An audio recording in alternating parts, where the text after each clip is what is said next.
And we are live. Welcome to the Political Orphans. My name is Nico Lagan, and I am your in-house conservative. To my left, Rob Ambrose, our token lefty. And together, we review what's in the news. Our goal is simple. We want to show you that it's possible for a lefty and a righty to get along.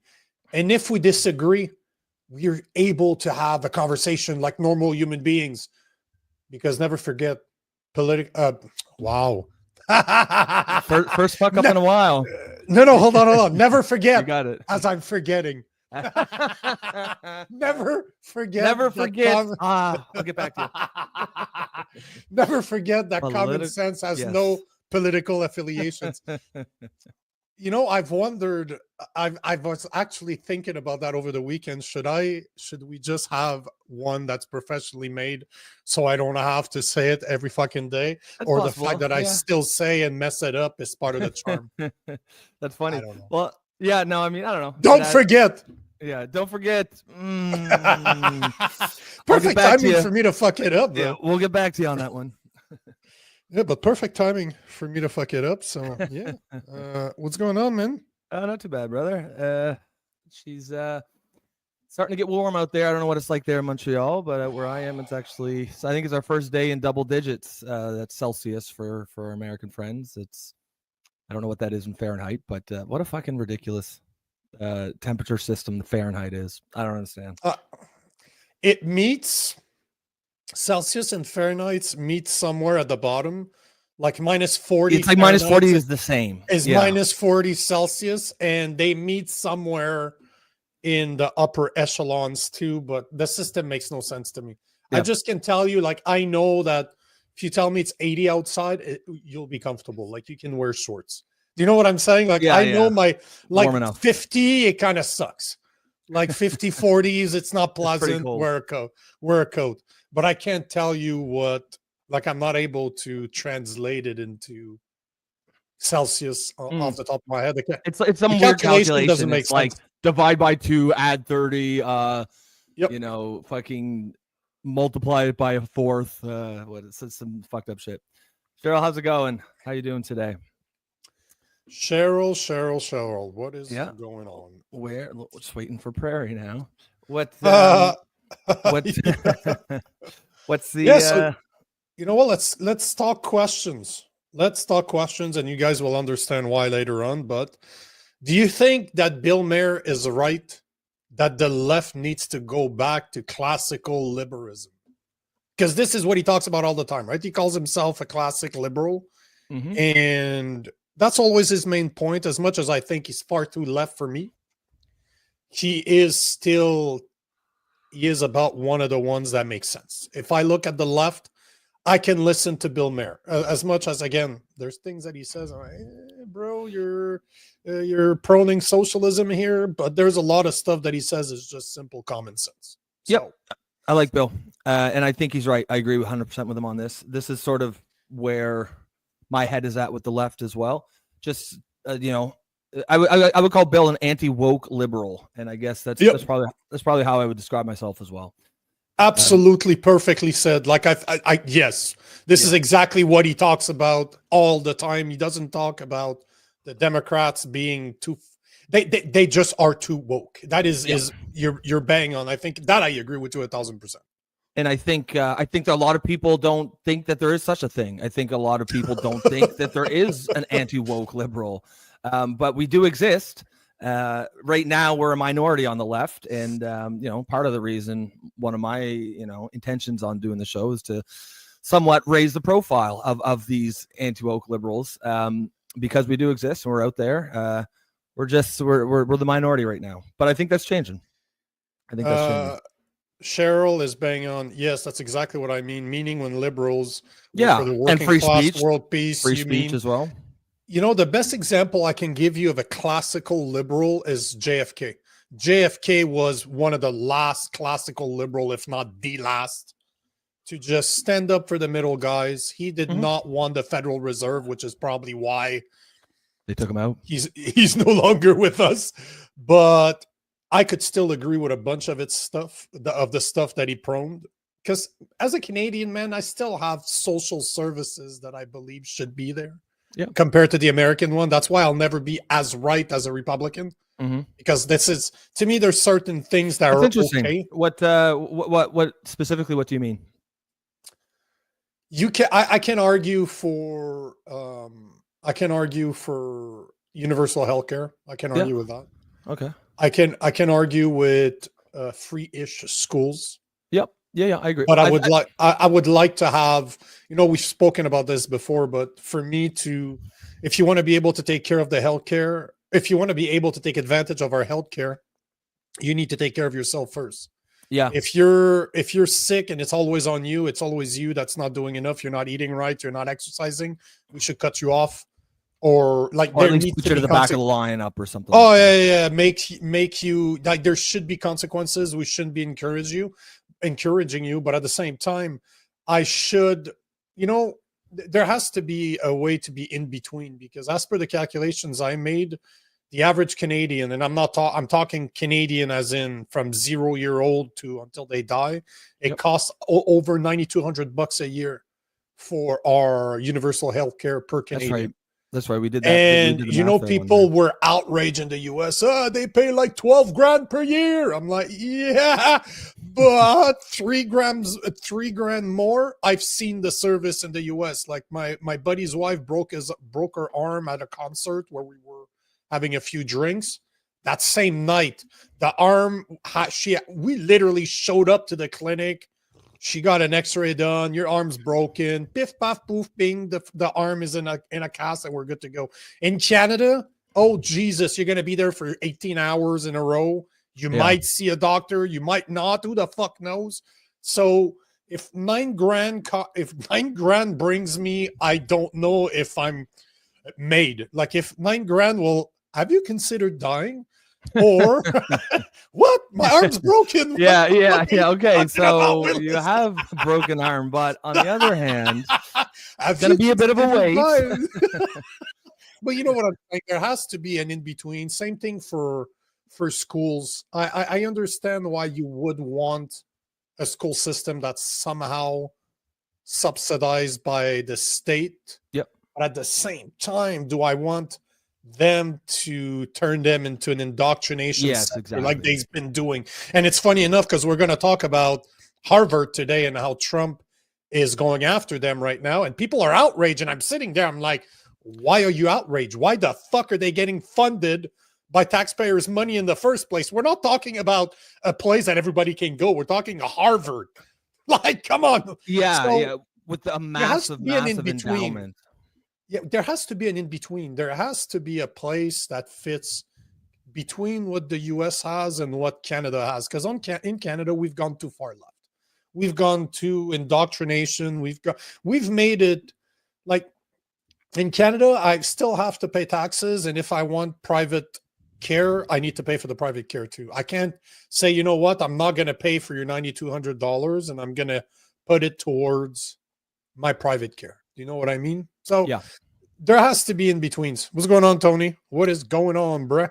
Tony, how's it going? So there's things that can be argued. Yeah, I agree with that. I understand. But like we were talking last time, like I'd like to have a universal tax. That is just let's say it's 15% tax. I don't give a fuck how much money you make. This is the tax you're paying. I think we should have a Doge. If we're going to continue offering services that are paid by everybody, there needs to be a Doge that investigates it, because it's so mismanaged. Like healthcare being the perfect example. Like it costs, I think it was 30% of our taxes, of our income tax, are spent on the healthcare. And yet my wife is pregnant right now. Neither of us, because she hasn't been in her doctor in a while, she lost her family doctor because she's not using it. She's losing the family doctor. Now she's pregnant. In the US, it's like, hey, $90. We show up. There's a million places that do ultrasound. Ping, ping. We got it. We had a midwife. Great. Absolutely awesome. I would trade her for any fucking doctors out here. Really? And here, try to find a midwife, bro, because of COVID. They all stopped doing it because most midwives don't want to operate within the current medical field. Like they don't want to go to hospitals because they understand how they're always pushing stuff on people. And that's one of the main thing of a midwife is that they're going to represent you if you decide to go there, or you can do a home birth, or some of them had their own places. Like the one we were seeing in Alabama, she had her own place that you can actually give birth. You go to her office, she has a bunch of beds that she uses to do that exactly. So because of COVID, they basically mostly disappeared because they needed to get the vaccine. And if you're out of the regular medicine sector, you're not interested by the COVID vaccine, right? So it's one of those things, but she had to call 811 in Quebec. So you call a number and then they're going to give you, oh, well, you can try calling them or you can try calling them. And she's pregnant, would like to have I think it would be our third ultrasound. Yeah. Like it's probably going to be the last one we do because she's like 5.5 months. She's almost 6 months pregnant now. Okay. But we've done 2, great shape. We just want to do another one. Just to make sure she gives birth. Oh, yeah, just to make sure all is good. In the US, very simple. In Canada, not so much here, right? Yeah, that's annoying. So well, yeah, and we have elderly population too, so they tend to overcrowd the system too. Like, no disrespect to them, but those fucking baby boomers and above, not only are they fucking us on the political spectrum by voting for the liberals, but they're also hugging the medical. Well, it's I mean, and that again, that's not their fault per se. It's just a matter of demographics. But it's a real thing. Right? We knew it was coming. But what was once you saw this giant bulge, and if you look at like yearly births, you can see this large bulge between 1946 and 1960. And that's essentially what the baby boomers are. But as they get older, like what's going to happen is that bulge keeps moving up. And now that bulge is at the, there's still a lot of them, but they're old enough that they're starting to require a lot of care. Yeah. Whether it's health care or what have you. And yeah, it's a burden, and it's and then a lot of them don't take care of themselves, right? You got my friend in the US, my mentor, 69. He has a 6-pack. He looks like he's mid-50s. Like, really? It blew my mind when I saw him. His wife is like, hey, he's going to turn 70. I'm like, what? Some people, eh? And no, he should be the average man. He shouldn't be the exception. But he eats well. He exercises 4 or 5 times a week. He takes care of his body. He meditates. Like, he's somebody that understands the value. But you look at him and you compare him to other guys. You're like, that's 70. That's why it blew my mind. You're 70? I couldn't stop fucking making fun of him. Like, do you need help going down the stairs? Like, no, I wouldn't fucking drop it. Nah, young whippersnapper. Yeah, but it should be the average. Like, he should be the exception. Well, it's funny. It's not rocket science, right? It's like you said, eat well, move your body around. Your body's a machine. It's designed to be moved. And once you stop moving it, then it will start to break down. And, it's the same thing. Like, I compare myself to other 45-year-old. Like, I'm 43. I compare myself to other 4-year-old. They look like they're fucking bad bod bitch tits. They're like, I've gained daddy weight. No, you're fat. It ain't the same fucking thing. You're just fucking lazy, bro. Yeah. Like, just you look around. Well, I'm 42, right? So you look around and you're like, yeah, okay, I feel pretty good. Feel pretty good about myself. But how bad is that? Like, it's amazing that I can go to a commercial gym today and be in better shape. That you'll find one guy in their 20s somewhere that's in better shape than me, because he probably is. That's what he does. He's probably a personal trainer. There's always going to be that 5 or 10% who are beasts, right? No matter how soft society gets, they're always going to be there. Yeah. But society as a whole is soft. I'm always in the top 1%, right? Yeah. Which I find it sad. Like, you're in your 20s and you're not in better shape than I am, bro. In my 20s, I had fucking veins in my abs, bro. Like, are you kidding me? It was not that hard to maintain. My abs had abs. I had back abs. Yeah. Look. but it's sad. But now I go to the gym that I goes in Laval, and all the dudes there, they compete. Like, I go there, I'm out of shape. Yep. I look at the average person there. I'm but to me, it's inspiration. I'm like, I go there and I work out so much harder than I would going to any other gym. But the gym is $90 a month, $95 a month. It's 3 times more than anything around. Bro, the check out Fit for Hey, Less. Have you ever been to Fit for Oh, Less? That's where I Oh, go. It's a deal, man. It's a good deal. Oh yeah, but it's shit. If you saw the gym I'm talking about, Is you it that can good? have 400 people and you're not waiting for machines. Oh, okay. It's massive. It's probably like 50,000 square feet, maybe more. Wow. It's fucking humongous. Oh yeah, just Google Atlantis Gym Okay. in Laval. Is it just in Laval or is it a chain? No, it's an old bodybuilder that started this years ago. You know Dr. Mike? Like the guy that always really does those familiar. buff videos. He's bald. He's always doing exercise stuff. He's very outspoken either way. I Oh, think he's yes, friends- I do know who you're He's talking friends with the owner of that gym. He was at that gym not too long ago. Like the gym is amazing. It is the best gym I've ever seen. And you should see the women over there. about. Oh, yeah. They all compete. Like the Yeah. women there are, the Instagram dream they sell you. That's them. That's all them. The guys That's same what they thing. The train. Instagram And it's a scene, influencers, right? Yeah. Oh, Oh, yeah. They all have their cameras. They show up. They all Yeah. set up there. Like it is the gym for man. Whoever supplies that gym and steroids is fucking making a killing. It's funny because in my gym they've got those, the sharps containers in the bathroom. Yes, the But yellow. there's cards. not one insulin needle in there at all. There's no diabetics whatsoever. It's all the long ones. Which I is, used of to go to course- Fitness for Less. There's one right next to where I am. Yeah. But I got so annoyed by the 15-year-olds showing up there after school, and they're like 4 of them sitting at a machine. I just want to Yes. smack them all. Like, get the fuck out of here, midgets. Yeah. Like, fuck Yeah, off. yeah. Go back to your leave me. Let the boys actually work out. Shut the fuck up. Move. Fucking Rugrats. Yeah. Oh yeah. Go But back to hey, school. at least they're doing something, so I can't be mad. But yeah. But that was a tangent. Oh, take care of yourself. That's all. Yes. Subsidizing certain subsidizing gyms could I be a like good that idea. idea. Yeah. If let's say you're making under a certain amount, could be you can cheaper. claim it on your taxes or something like that. See that I like that. We talked about this before. Yep. If you go to the gym, you Get a can deduction get some or of your something. taxes deduction. Yep. If you eat well, if you go to your doctor and your doctor gives you a certain amount on a score of 100, That's deduction. actually interesting. yeah. Damn.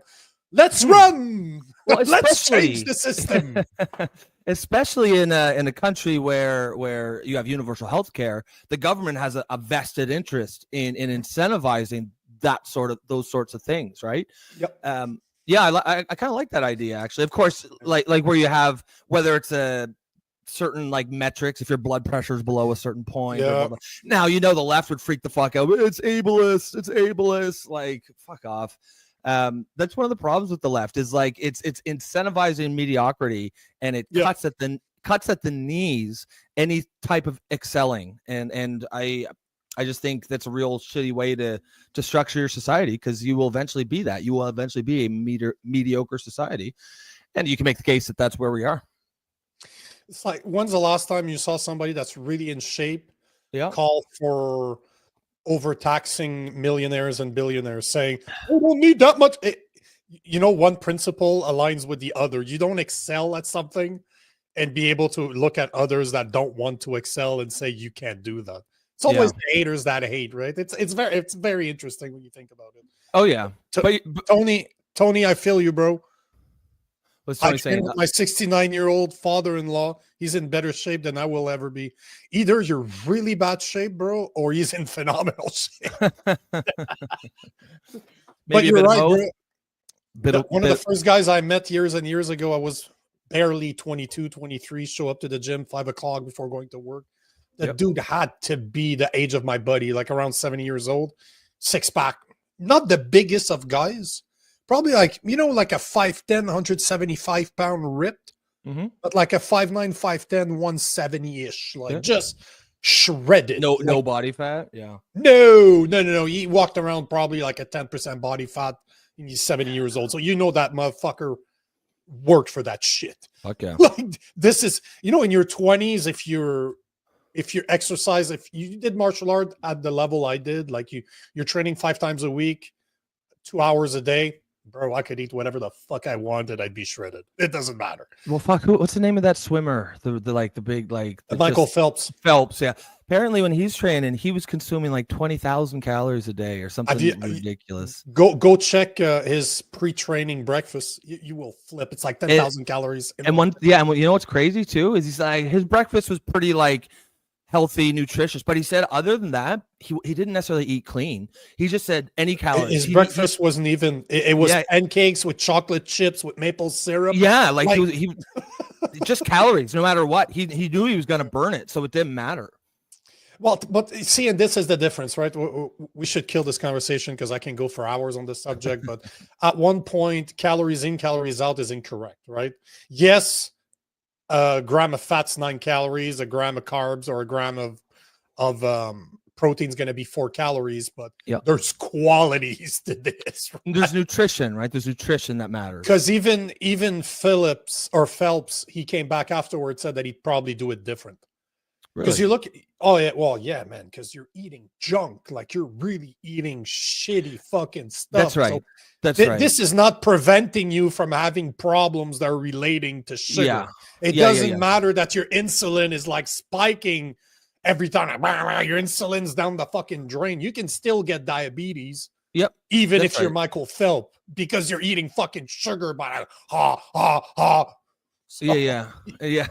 So there's a good in between there, but yeah, it's fine. I like how you ate that sugar. Oh, bro, it's my favorite thing on the planet. I love sugar. You're just eating that sugar. Sometimes 2 sugars at once. It's called double fisting. But no, that's actually a great point, because like if you're talking purely weight loss, it is calories in, calories out. But there's more to it than just weight loss. There's also health, nutrition. And he was obviously burning so many calories, he wasn't going to gain weight. But his body, like, he's still probably going to feel like shit if he's just eating that much sugar. Yeah. Tony's saying that he's been training his whole life, traditional kung fu and wrestling. With my job, it's hard to keep up with him. Yeah, I feel you, bro. So he's basically an Asian hugger. Nice.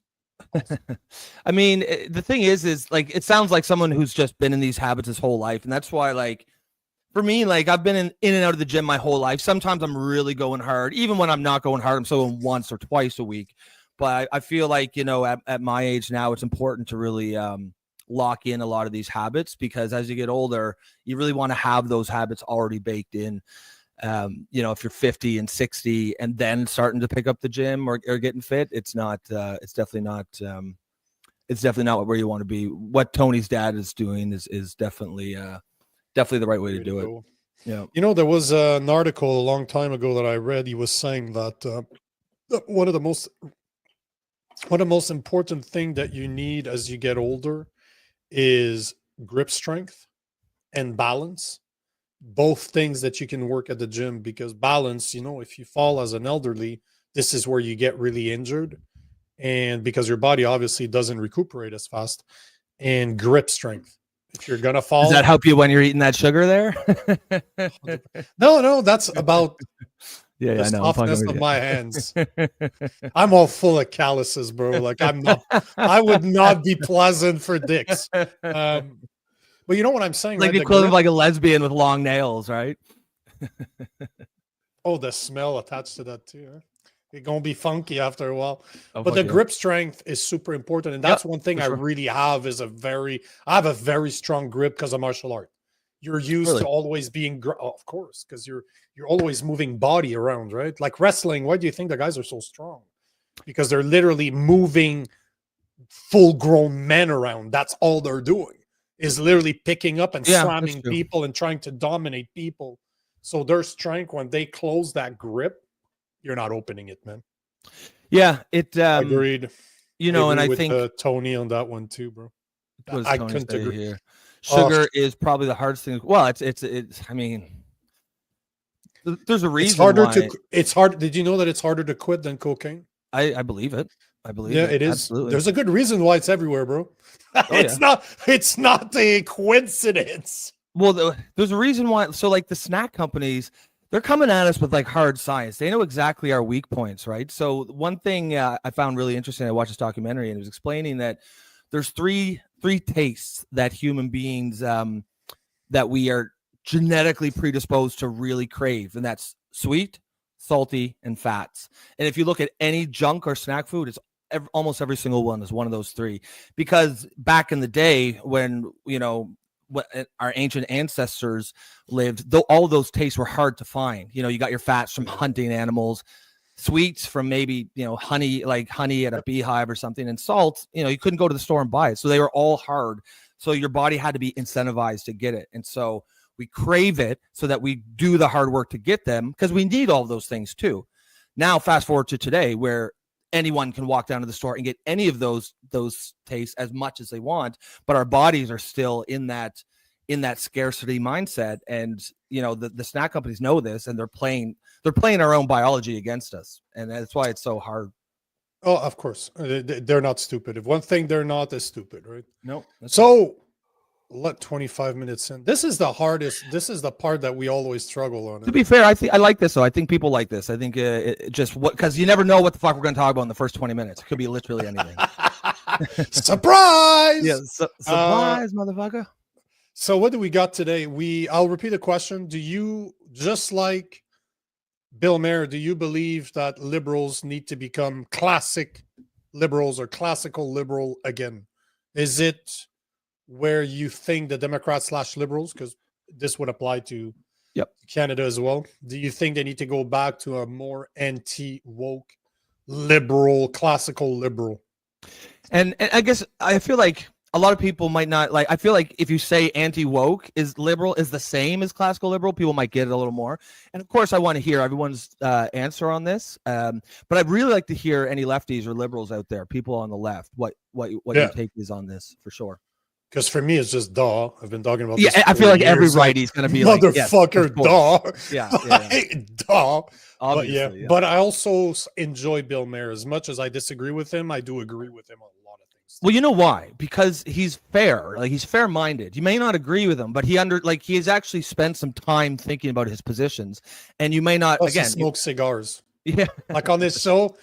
He does smoke cigar. I love it. Oh yeah, I'm such a fan. I like that. For me, like I don't care if I agree. If you disagree with me, that's fine. All I care about is that if I can tell you've spent some time thinking about your opinion and you can show me the work. Yeah. If you can explain how you got there, even if I don't agree. Like we're not going to go down the rabbit hole, but abortion's a good example. Like when you say you believe life begins at conception, that's your word. Like. And this is where the debate is. I don't necessarily agree with that, right? But I can understand it. Once I know that fact, it makes perfect sense that you would be pro-life, because of course anyone would be if they believe that. That's always the biggest argument. If you boil it down to the common denominator, it's always when does life begin? Exactly. 100%. And all the people have moved that timeline. Yep. Where's that timeline from day of conception to I'm born already, right? Yeah. Where's the timeline sitting? It was somewhere between those 2 points. That's what I'm saying. So I think the vast majority and you're born. Yeah. And I would think the vast majority, even of liberals, would sit somewhere within the first 3 months. There's not many people who think 8-month abortions are okay. I certainly don't think that's okay. Like if you could prove that life starts at conception. If you could prove it, I would be pro-life too. But that's my point. Like you would decimate the abortion argument, because now you could simply say that you want to murder your child. That's right. Exactly. So that is a pill that they don't want to hear, right? Yes. Yeah. Yeah. And I know, because I've used it multiple times. Few things before we really get started. 28 minutes in. Tomorrow we will be having Dr. Andy Kaufman with us, 1 p.m. So make sure, if you do not know who Andy Kaufman is, he's a doctor, Canadian doctor, actually. And he was very, very known, or still is, for his stance on the lockdowns, the vaccinations. He is a very, he's out there. I'm a fan of. He just looks like he's out there, right? If you and he has like an MIT degree in microbiology, so he's not just one of those idiots that he's not like me that researched it online. He actually studied it. Yeah. But he's a big fan of natural medicine. He's a guy that will talk about the establishment, the way that the education system is working now with with, trust the science. That's his biggest problem, right? Is that we're not allowed to question the science anymore. And I the agree with him science on has that. been settled. Yeah. I completely agree with him on that. So I'm curious to see like the political aspects. I really want to. We're still going to we're still going to finish the questions, but I'd be curious to see his mindset on what he thinks RFK is going to do. Yeah, because there's not a lot of people that sit somewhere in the middle that disagree with RFK, right? We're just like, where is it going to go? So we'll see. We're talking to Andy Kaufman tomorrow. Rob is not there on Thursday, right? No, I won't be here Thursday. Thursday, but I will be here Thursday night for debate coverage, which is actually a good segue. 6:45. Yeah, 6:45 Eastern time. Tune in here because we are going to have live debate coverage. We're going to play it. We're going to stream it here on the show, and we're going to comment on it. So you don't really have to go anywhere else. You're going to see the entire debate if you just tune in with us. Show up, bring your popcorn. Yeah, it's just going to be a watch party. Shoot the shit, throw your. It'll be a little more informal probably than the show. Because our show is so formal. Yeah, that's right. Jesus, what's more informal than this? Like, we're just gonna show up with no pants on. Exactly. Yeah. Like, whatever. I'll pick my nose on camera. Yeah, it's really informal. Yeah, just take a dump. I'll bring the camera into the bathroom with like you're coming with us on this shit. So I don't know what is less informal. But yeah, that's a type of. That's a great point. That's a great point. Because we're so formal. We literally could not. Yeah, if we were any less formal, we'd be banned because it'd just be fucking pornography or something. Yeah, basically. Yeah. Another thing to mention: Wednesday next week, we will be having Kaylor Betts. He is the host of Awake and Winning podcast, which is, I would argue, probably the biggest podcast in Canada. That's not the left. Like, okay, he's somewhere in the middle, but he's 1% in the world when it comes to his podcast. So his podcast is he's out there. Like he's interviewed some of the biggest names out there. Like he's a very political guy. So I'm really curious to see what his opinion I think that'll be really coming. Cool. I think that'll be really cool because he just released an episode with Maxime Bernier, I think this morning. Nice. I saw that on this page. So nice. So tomorrow we have Dr. Andy Kaufman. Thursday, Rob's not there. He's being replaced by Jason D. So instead of J-Dog, he's going to be there on Thursday.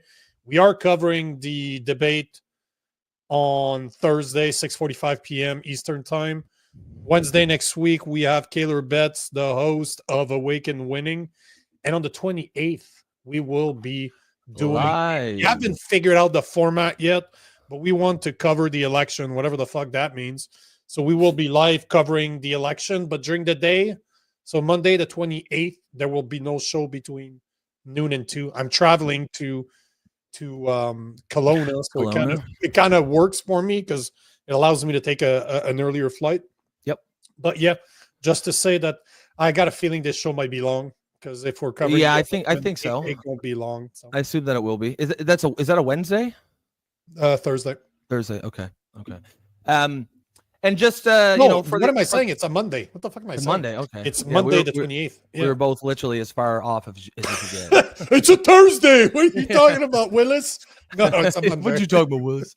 But yeah, and Andy Kaufman, I think it'll be kind of cool. So, just for the audience, he's. I'm sure. I don't know if he would. I don't know. Does he embrace the label anti-vax or does he not? Because that's what some people will call him. Oh, that is how he's referred to. Yes. Yeah. 100%. So I mean, I'm definitely going to ask some questions that are, I want to get to where he's going or where he's thinking. I'm not anti-vax, but I am definitely skeptical. And one thing I think we all agree on is I'm very skeptical of any type of like anytime you have something that shuts down any conversation, any questions about safety about a drug that they are also forcing us to take. I'm very skeptical of this. Joe Stradamus, he's anti-vax. I love it.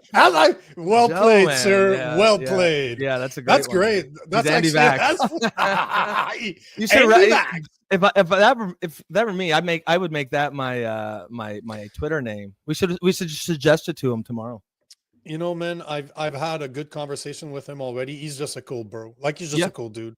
Cool. He's just there's pretty much nowhere you can take this that he's not ready to go. Yep. He's been doing it for so long. He's just like, and I'm not sure. I have no interest in gotcha questions. I don't want to trap him. I'm just genuinely curious. And you know, I'm open to being persuaded as well. You can try to catch him. He's a smart kid, though. Cool. Like, he is not an idiot. So don't be, if it backfires on you, that's on you. No, yeah. And I mean, I would never, I'm not really interested in that kind of thing anyways. I'll ask tough questions for sure, just because I myself want to be. Yeah. As you should. Yep. The reason I'm bringing him is not for me to have a conversation with him. I've already had that conversation, and him and I agree on a lot of stuff. On the Obviously, same page, yeah. I'm going to ask some questions that I find are relevant, but they're going to be more political. Yep. They're going to be more about the culture shift that we're seeing, because he's a Canadian living in the U.S., right? So, well, yeah. I want to see his perspective on the Canadian election. Yeah. But at the same time, I bring a guy like him so that you can question him. Yeah. That's going to be a great show. I'm really excited for it. Yeah, he's a cool dude. And this other one next week, the Kaler. Am I correct in that'll be probably less like an interview and more just like he'll be sort of on here doing the same thing as we're like, are we going to do a normal show just with him on it and then let it go to wherever the conversation wants to go? A little bit of both, I think, okay. Because he's a, he's a Canadian, so he is a bit more left than right. Do you know what I mean? Like, yeah. But he also maybe in between me and you. Yeah.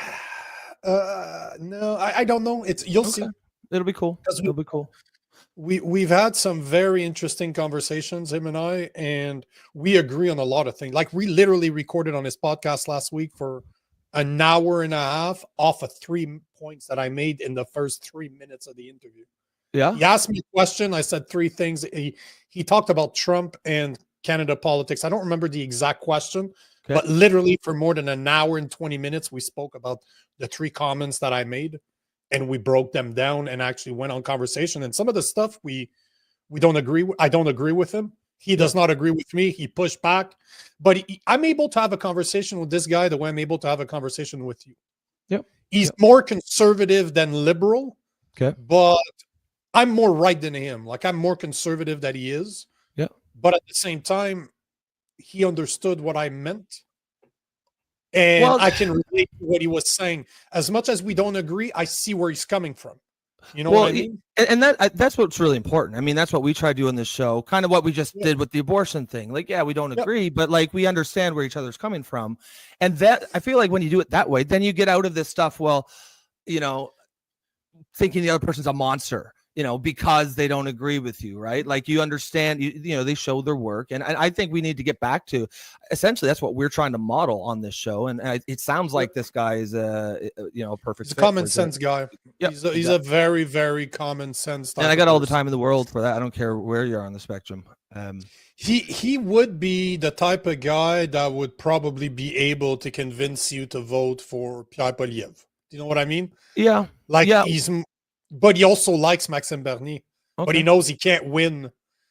And that's the calculation, right? Let me say this, because we can approach this and maybe you can think about that. Okay. There's something I wanted to actually talk about and I completely forgot.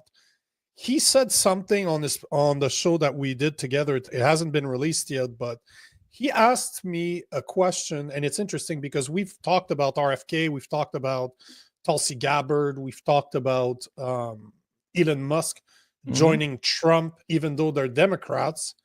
He said on this show, he's like, Maxime Bernier should join Poilievre and open the door to have a how do you call it? Like a super party kind of thing?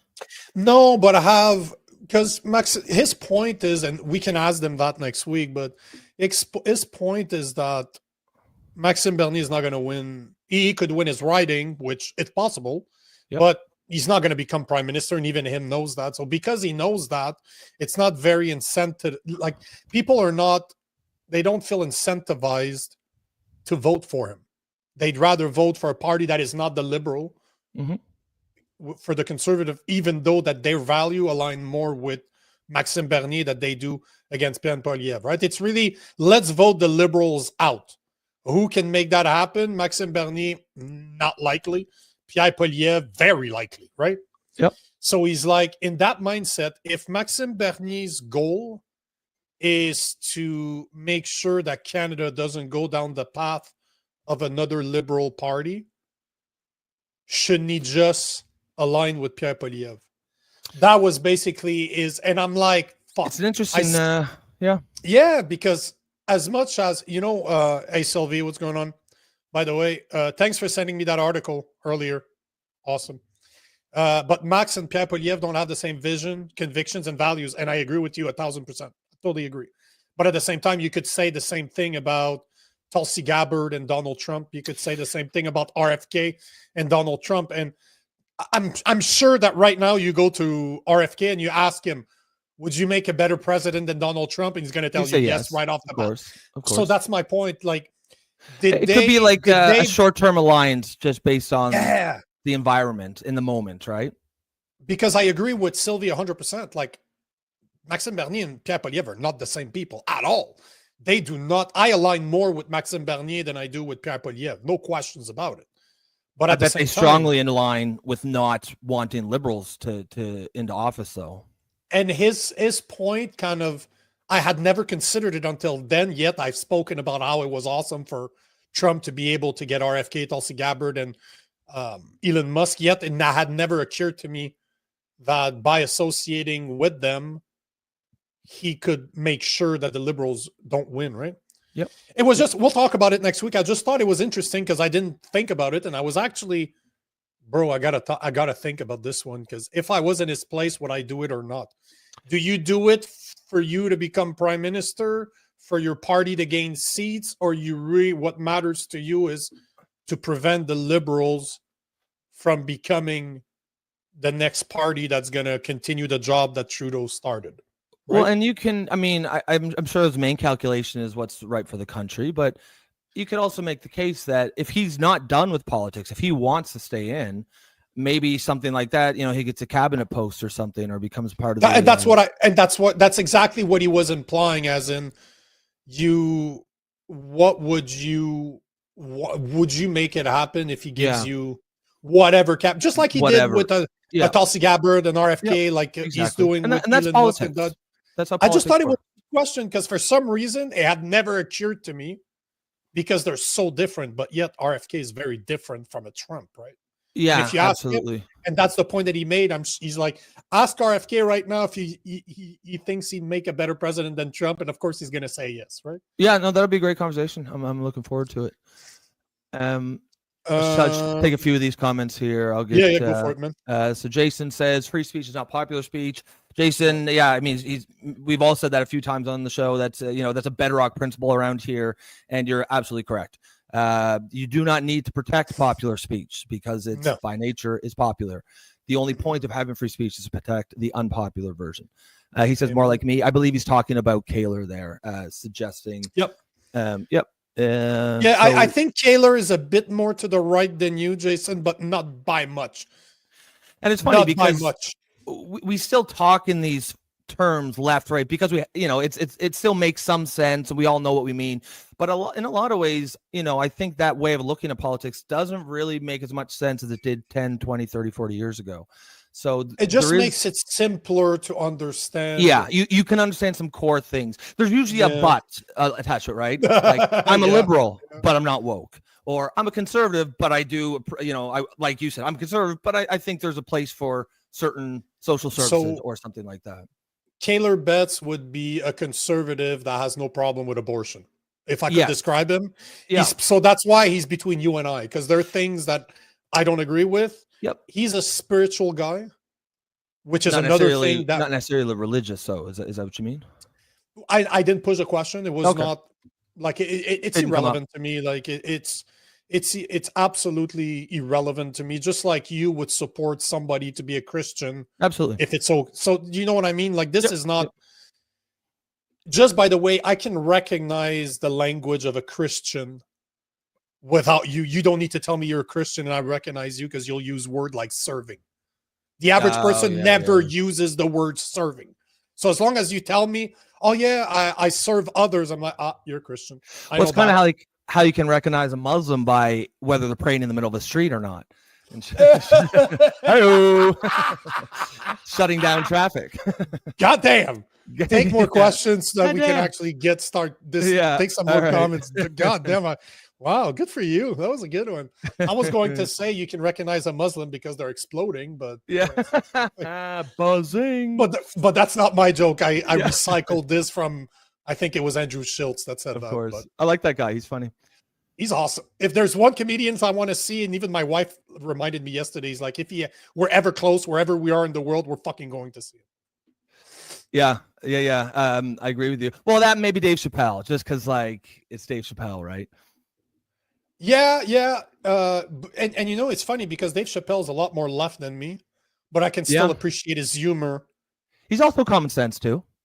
He's ballsy, bro. Yeah. And I respect the fact that he walked away from $50 million back at the beginning of the 2000s. When he had that show, the Chappelle show.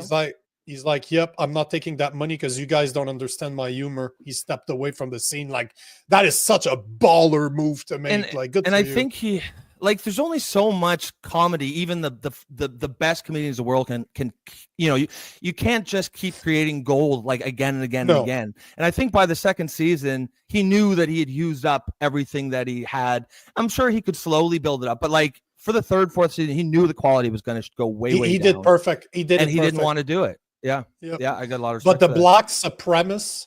Oh, the blind one, the blind black supremacist. The guy that doesn't know he's black. That has to be one of my favorite skits. The same with right. shit. That's right. Yeah. Oh yeah, exactly. Yeah. He divorces. He divorces his wife because she was an N lover. Yeah. You can't say it. The jokes don't work as well if you don't say the word, but no, I can't. I just can't say it. But just in case the audience is wondering, Wade Brady? Do you remember that guy? Oh yeah. Like, the skit. He kills people left and right. The training day skits. Oh my god, that was so good. It was awesome. Like the Wade Brady was awesome because he's the nicest guy. He's super loved by old people, and he's smacking a hose, killing people. Leaned right into it. It was so funny. Oh, cocaine's hell of a drug by Rick James. I'm Rick James. Rick James, bitch. Classics. Prince when they play basketball. Yeah. Blouses. He was awesome. Yeah, it's so good. It was so before its time.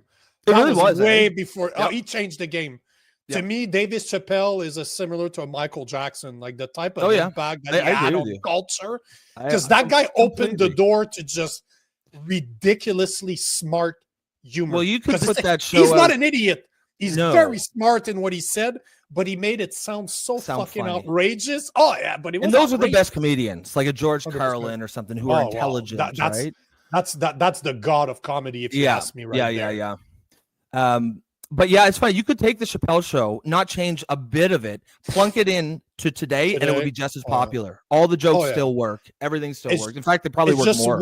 It's just weird to see David Chappelle super skinny now that he weighs like 230 pounds of muscle. That dude has gained so much weight in the gym, bro. It's insane. Oh, he's huge, eh? Dave Chappelle's he's pretty short, and I think he's got that thing where short guys want to be. Yeah. Well, you would know about that, but, bro. I'm 5'10". I'm like, no, I'm not. You're 5'9". We've established that. Stop selling the 5'10". 5'10" with my heels on. Yeah. Stop selling that shit. I'm gonna show my ID here. No, Dave Chappelle's my height, bro. He's like 6. I'm 6'1". He's 6 feet tall. No, he's not. Is he? Of course. Oh yeah, he's not a small guy, man. Really? I always picture him as small. Maybe he looks too big for his height though. Like he looks like he put on too much muscle. It doesn't look like. I don't think it looks proportional. You're just a hater, bro. Yes. Stop hating the player, bro. So see, this is Dave Chappelle. Like he's actually. Oh, actually, that looks pretty good. That doesn't look bad. I don't know. It's just I feel like you remember, it works. Oh shit! Yeah, the skinny Dave Chappelle works better for his comedy though. Like he's funnier. But look at the size. Like his arms now are the size of his fucking waist back in the day. Yeah, but his head's the same size. His head didn't change at all. Well, it's hard to grow your head, bro. Yeah. Yes, it is. My God damn it! I'm trying. Yeah. So Sylvie says PP Polyev only wants to win. That's the number one goal. Yeah, so that might be a reason why he might consider something like this. We're talking about Maxime a merger. Bernier. With him and Maxime Bernier. Sylvia says, what if the question was reversed? Poilievre joining Max? I don't see why he would do. I mean, you could call it a merger if you want. It doesn't have to be one going to the other. But Maxim's not winning. His party's not doing. Yeah, there's no incentive for Poilievre to do that. No, especially not that the new polls are all showing him as he's beating the Liberals finally in the polls. Yeah, that's interesting. What's interesting is I didn't really, I just don't believe the polls at all. Not because I don't think they're like lying per se. I just think the methodology of polling doesn't really work these days. We're asking old people that are mostly CBC followers. Yep. They're young people in the top 60. If they're top 60 and they're voting and they're neck to neck, that means the Conservative are destroying the Liberals, like completely dismantling them in the polls. And I think that's what it is. Personally, I don't think it's a close race at all.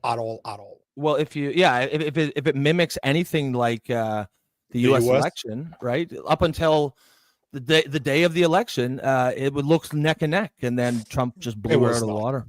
Oh, it was nowhere close. Tony says Maxime Bernier's candidate in my riding isn't going to win, but I can't, with good conscience, vote for Poilievre regardless of splitting the vote. And that's entirely, you're right. I don't think anyone should be shamed for anything. If you feel that Poilievre hasn't earned your vote, don't vote for him. You don't owe him anything. That's another thing that bothers the shit out of me. Attitude really turns people off. But it's like it's the same attitude that the Democrats have in the U.S. for black voters. It's like they owe them the vote. Why? I don't vote. I don't owe my vote to anybody. Yep. Nobody. Yep. If you deserve my vote, awesome. But I don't know. I don't even know if I'm gonna go vote. But I don't know if I'm just gonna fold it and shove it in the envelope and just say fuck you. Like I don't know. They don't have that option that we discussed. That option I talked about. Yeah. We should discuss that next week with Kaler. Oh, that's a good point, man. Yeah, I'd be interested to see, especially if he likes it and he's got a platform and a big audience. Who knows? Yeah, he could steal my idea. Yeah, that's good. I don't care. Put it out there, man. I think it's a great idea. Put it out there, man. I don't care. We got it on tape that came here on first. Tape. Show the tape. We've got it on VHS. Yes. Okay. Joe Stradamus says the only thing Trump did as a Republican was steal their carefully cultivated working class base. Other than that, he's like every other corrupt liberal Democrat. Yeah, I'd say you're right. I more or less agree with this. As we've talked many times, he isn't really a Republican by any ideological way. It's just they're the ones that took him in. And I think you're right. I think he essentially, his ticket into the Republican establishment was that he brought a large chunk of formerly Democratic working class voters with him who were furious about their jobs being offshore to China over the last 30 years. And not only was that happen, but the government could have really prevented a lot of that anger by having we're going to ship your job, but we're going to pay for retraining, or we're going to invest in your communities. But it wasn't anything like that. It was just your job's gone, hit the bricks, hope it works out for you. And for a lot of people, it didn't. And there's not a coincidence that the opiate crisis originated in that area, because a lot of people, they had nothing else. And all of a sudden, now at least they had this drug. And one thing, and again, we don't have to go down this rabbit hole. One thing a lot of people don't understand about opiates, it numbs emotional pain as well as physical. And that's why it seems to be, that's why a drug like that took off in that area, and when cocaine might not have, just because, it allows people who are hurting to not hurt. And if people have no options, then they're gonna, go on that full force. But it's also very easy to get. Because I've had quite a few surgeries over the years, and I don't take medication. Whatever you give me, I try to push it on you.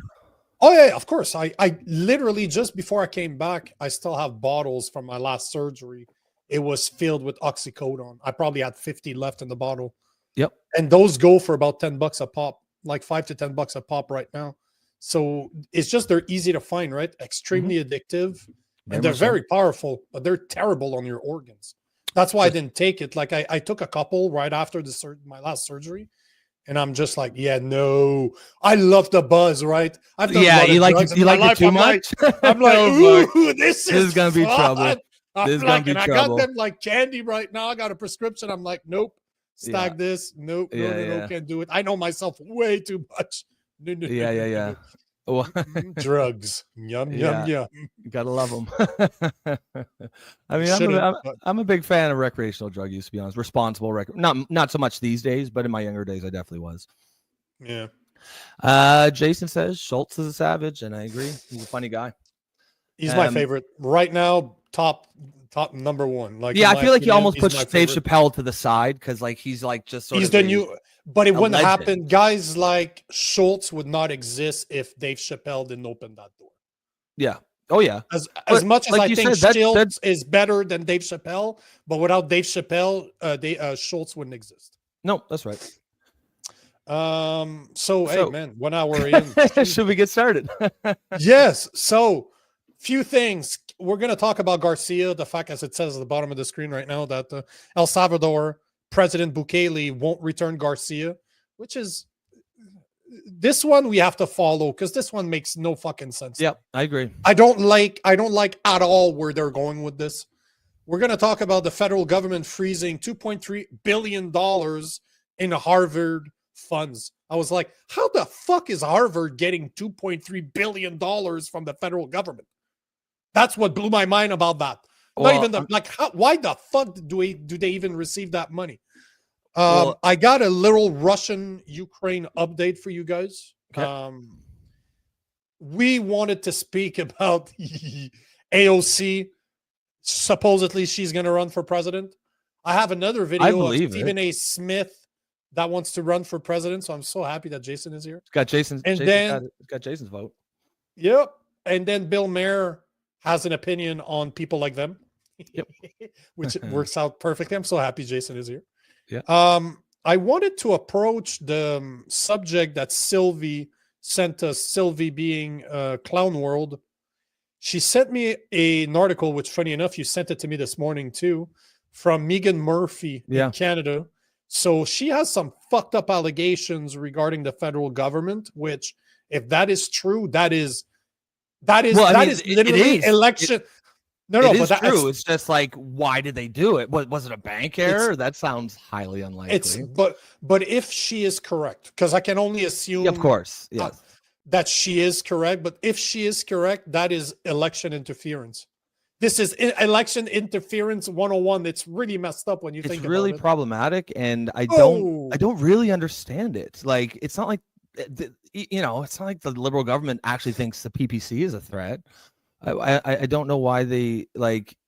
I feel like if anything, it might have been a mistake. Not and that they do have a program like this, but they didn't mean to do it to her or something. But now she's raising the alarm. We'll see. We'll dig into the article. Sure. We'll dig through it. Yep. And we also obviously have election coverage. So we got a few things, especially when it comes to freedom of speech in Canada, which Poliev is talking about something that's a bit messed up, and then Mark Carney acts like he wants to protect the Charter of Right, which almost peed my pants and lost the rest of my hair when I heard that this morning. But hey, well, did you hear Carney the other day? He was giving a speech and he was talking about how X or social media is like just a cesspool of hate speech and blah blah, which is bullshit. And then he was like, "And we're going to take action," and didn't say anything else. But it's sort of like I like to have someone push before. I'd like to have someone push him on that. Be like, what did you mean by that? What does action mean in this context? Hey, not only that, but I'm going to voice this right now since we're talking about this. Yep. There is a candidate for Burlington, Michael Bader, that they have a debate. They always have debates like in their area. So for people from the city, and Burlington is still like a 300,000 people city. It's not a super small city. And everybody was invited except him because they are using the new federal rules, which is if you don't have a sitting MP from your party, if you don't have a certain amount, I think it was above 5%, and you don't have a sitting MP for your party, you cannot debate at the federal level, and that's how they're preventing Maxime Bernier from debating. Now that city is saying the same thing for regular member of parliament. So not only the federal ones, just for him. So yesterday there was a debate. They refused to have him in. He organized a little protest outside of it, calling for free speech, which I love it. That's all he could do. And then Jason Lavigne this morning posted about how they had an organized debate in his area as well, because he's running for the PPC. Everybody except him, he's the only one that approved, and the other ones were too busy. And I'm like, you see two different type of censorship going on in Canada right now. The people organizing the debates are refusing to have certain people on them, like the PPC, because they don't have somebody elected from their party. And then you have another type of censorship where you have three different parties refusing to debate because they're too busy, which you know that they're censoring something. They're preventing someone from speaking. Because Jason, you've spoken to Jason, that guy, I would have loved to see him debate because he would have been good. I don't like that dude. Is just, he's a smart guy, extremely researched, and he's not scared to give his opinion, to say a big fuck you politely. So I would have loved to see it. It's just, it's unfortunate that we're seeing that in Canada. And that's my biggest problem. I don't, if it was the liberals that were getting censored, I would be saying the same thing. It's not because I like those guys that I'm saying this. It's because I like those guys and I follow them, so I'm aware of it. If it wasn't for them, I wouldn't be aware that this is going on. But I'm bringing up the fact that you can censor people without censoring people directly. You can prevent them from attending an organized debate, which is fucking censorship. Or then the three other people that were invited to the debate can refuse to go. Then you're still censoring the other person. But you know what I've heard between the grapevines, and I won't reveal who I've heard that from, but I've heard that from the Conservative Party, that they are encouraging their members not to participate in any debate. Really? Not to fuck it up. Not to fuck it up. Not to fuck up the way that because the Conservatives are winning right now. So they don't want them to say I don't like that. I don't like that. That could go back. No. Don't play it safe. Do not play it safe. I'm a fighter, bro. I fought as an amateur. To me, if you're in the ring, you're fighting. You're there to fight. Fucking fight, bro. You want to win the fight. And it's not even like playing. Polyev is playing. I don't want to lose. He's playing not to lose. And I anyone who's a big sports fan knows the second you do that, that's usually when you lose, right? Like that's that in any competition. The moment you switch to defensive, if you're winning, if you're gaining ground, which they are, why would you change? Go with what's working. Agreed, bro. I don't like that at all. No, me neither. So, well, again, we went on another rant. Got a little one. 1 minute. That's all right. Let's start with this. Unless you, Joe's saying that opium is the religion of the masses. It's a funny little play on words. It's from, I believe it's from the Communist Manifesto, where he says the religion is the opium of the masses. Yeah, no, that's a good play of words. Yeah, good play on words. Sylvia's saying they keep canceling the PPC from all angles, yet no one thinks they're a threat. Well, that's a good point. Like I could not agree with you more. Like I totally agree. As much as I know that Maxime Bernier can't win, he deserves to be part of the federal the federal debate. No question. Well, yeah, I mean, I'm on the left, and I don't want anybody's voice silenced. I want to hear from everybody. She's also saying that Bader was pushed out of the debate. Who's Bader? And he's doing Michael Bader, the guy, the PPC. Okay. PPC, candidate out of Burlington. Okay. The CPC, the Conservative Party candidate in my writing, advised that she would not participate in any debates. That's exactly what I'm saying. I've heard that behind the closed doors of the Conservative Party, that they are encouraging their party members not to debate. When I said, like, I don't like that, it's possible that they're doing their own polling and that their numbers are a lot different. Because that might explain some things that we've sort of been like, why does Polyev seem like he's not trying to win? Because he's behind in the polls, but maybe they're having different polling that's showing that, maybe they've been up the whole time. Oh no, but how's that relevant to debate? You're right. It isn't. I think you always got to fight no matter what. But I'm just saying it might make the strategy make a little more sense. Because if you go by the cowardly, it's fucking cowardly if you ask me. This is just a coward tactic. You're scared to lose. You're not there to fucking win. If you're right on the issues, if you've got the right answers, and every politician should believe that they do, then you want to get out there and speak. Trump proved it. He did not have to do everything that he did. He would have still won, but he still did it. He still did the interviews. He still did all the. Do you think he had to go to any other rally after getting shot? He didn't. No. He still appeared in public. So this is the thing. He did what was right, not what was easy. And this is one of my biggest gripe with the Conservative Party. They're cowards. They're cowards. They're cowards. They're cowards. Their leader's a coward. He doesn't stand up for anything. He's a flip-flopper, and he will say whatever's popular. He don't want to wrestle feathers. That's the problem with Poilievre, and it bothers me. Because if you're going to change a system, how can you actually change something that's so broken without pissing people off? Oh, yeah, I don't think Poilievre is trying to change the system. No, but this is my point, right? Yeah. Why the fuck would I vote? My buddy said years ago, your friends should be the people you're going to go to a zombie apocalypse with. Build your team around you in case there's a zombie apocalypse. Who are the guys you want to have around you? And I've always loved that analogy. And obviously this came just before COVID. Yep. But now I look at a guy like Pierre Poilievre and I'm like, bro, I wouldn't follow you into a war because I know your bitch ass is not fighting. I know that. So why would I follow you in a war? Like, why would I follow you in battle? If I can't follow you, I'm never going to vote for you. You're not a leader. And that's how I see him. Yeah, that makes sense.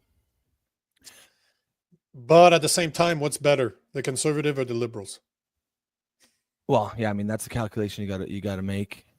It's always about not the lesser of two evils. Right? At least, yeah. And I think a lot of people don't like that. For politics, they always want to like the person they're voting for, but sometimes you gotta factor that stuff in. I do think you have to live in the real world a little bit. So here we are. Let me find the first video. Yeah, let's start with El Salvador. First video, an hour 7 minutes in.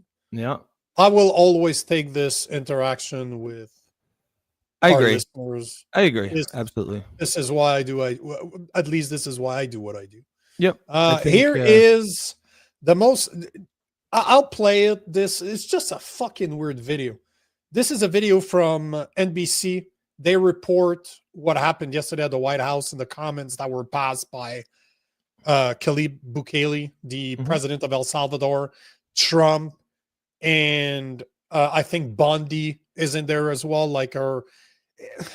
It's just, I don't like this. I really don't like where they're going. President Trump welcoming the leader of El Salvador, Nayib Bukele, to the Oval Office. We have millions of people that should not be in this country. President Bukele has taken in alleged gang members deported from the U.S. and posted videos of their arrivals at a notorious prison.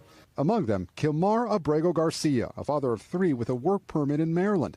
A Justice Department prosecutor had said he was deported due to an administrative error. Bukele now says he won't send Abrego Garcia back. How can I smuggle a terrorist into the United States? I don't have the power to return him to the United States. The White House now argues he was not mistakenly deported. I don't like that at all. Me neither. It sucks because I'm a fan of Bukele. He's a Christian. He's done some really fucked up things in El Salvador, as in he fixed a lot of their problems.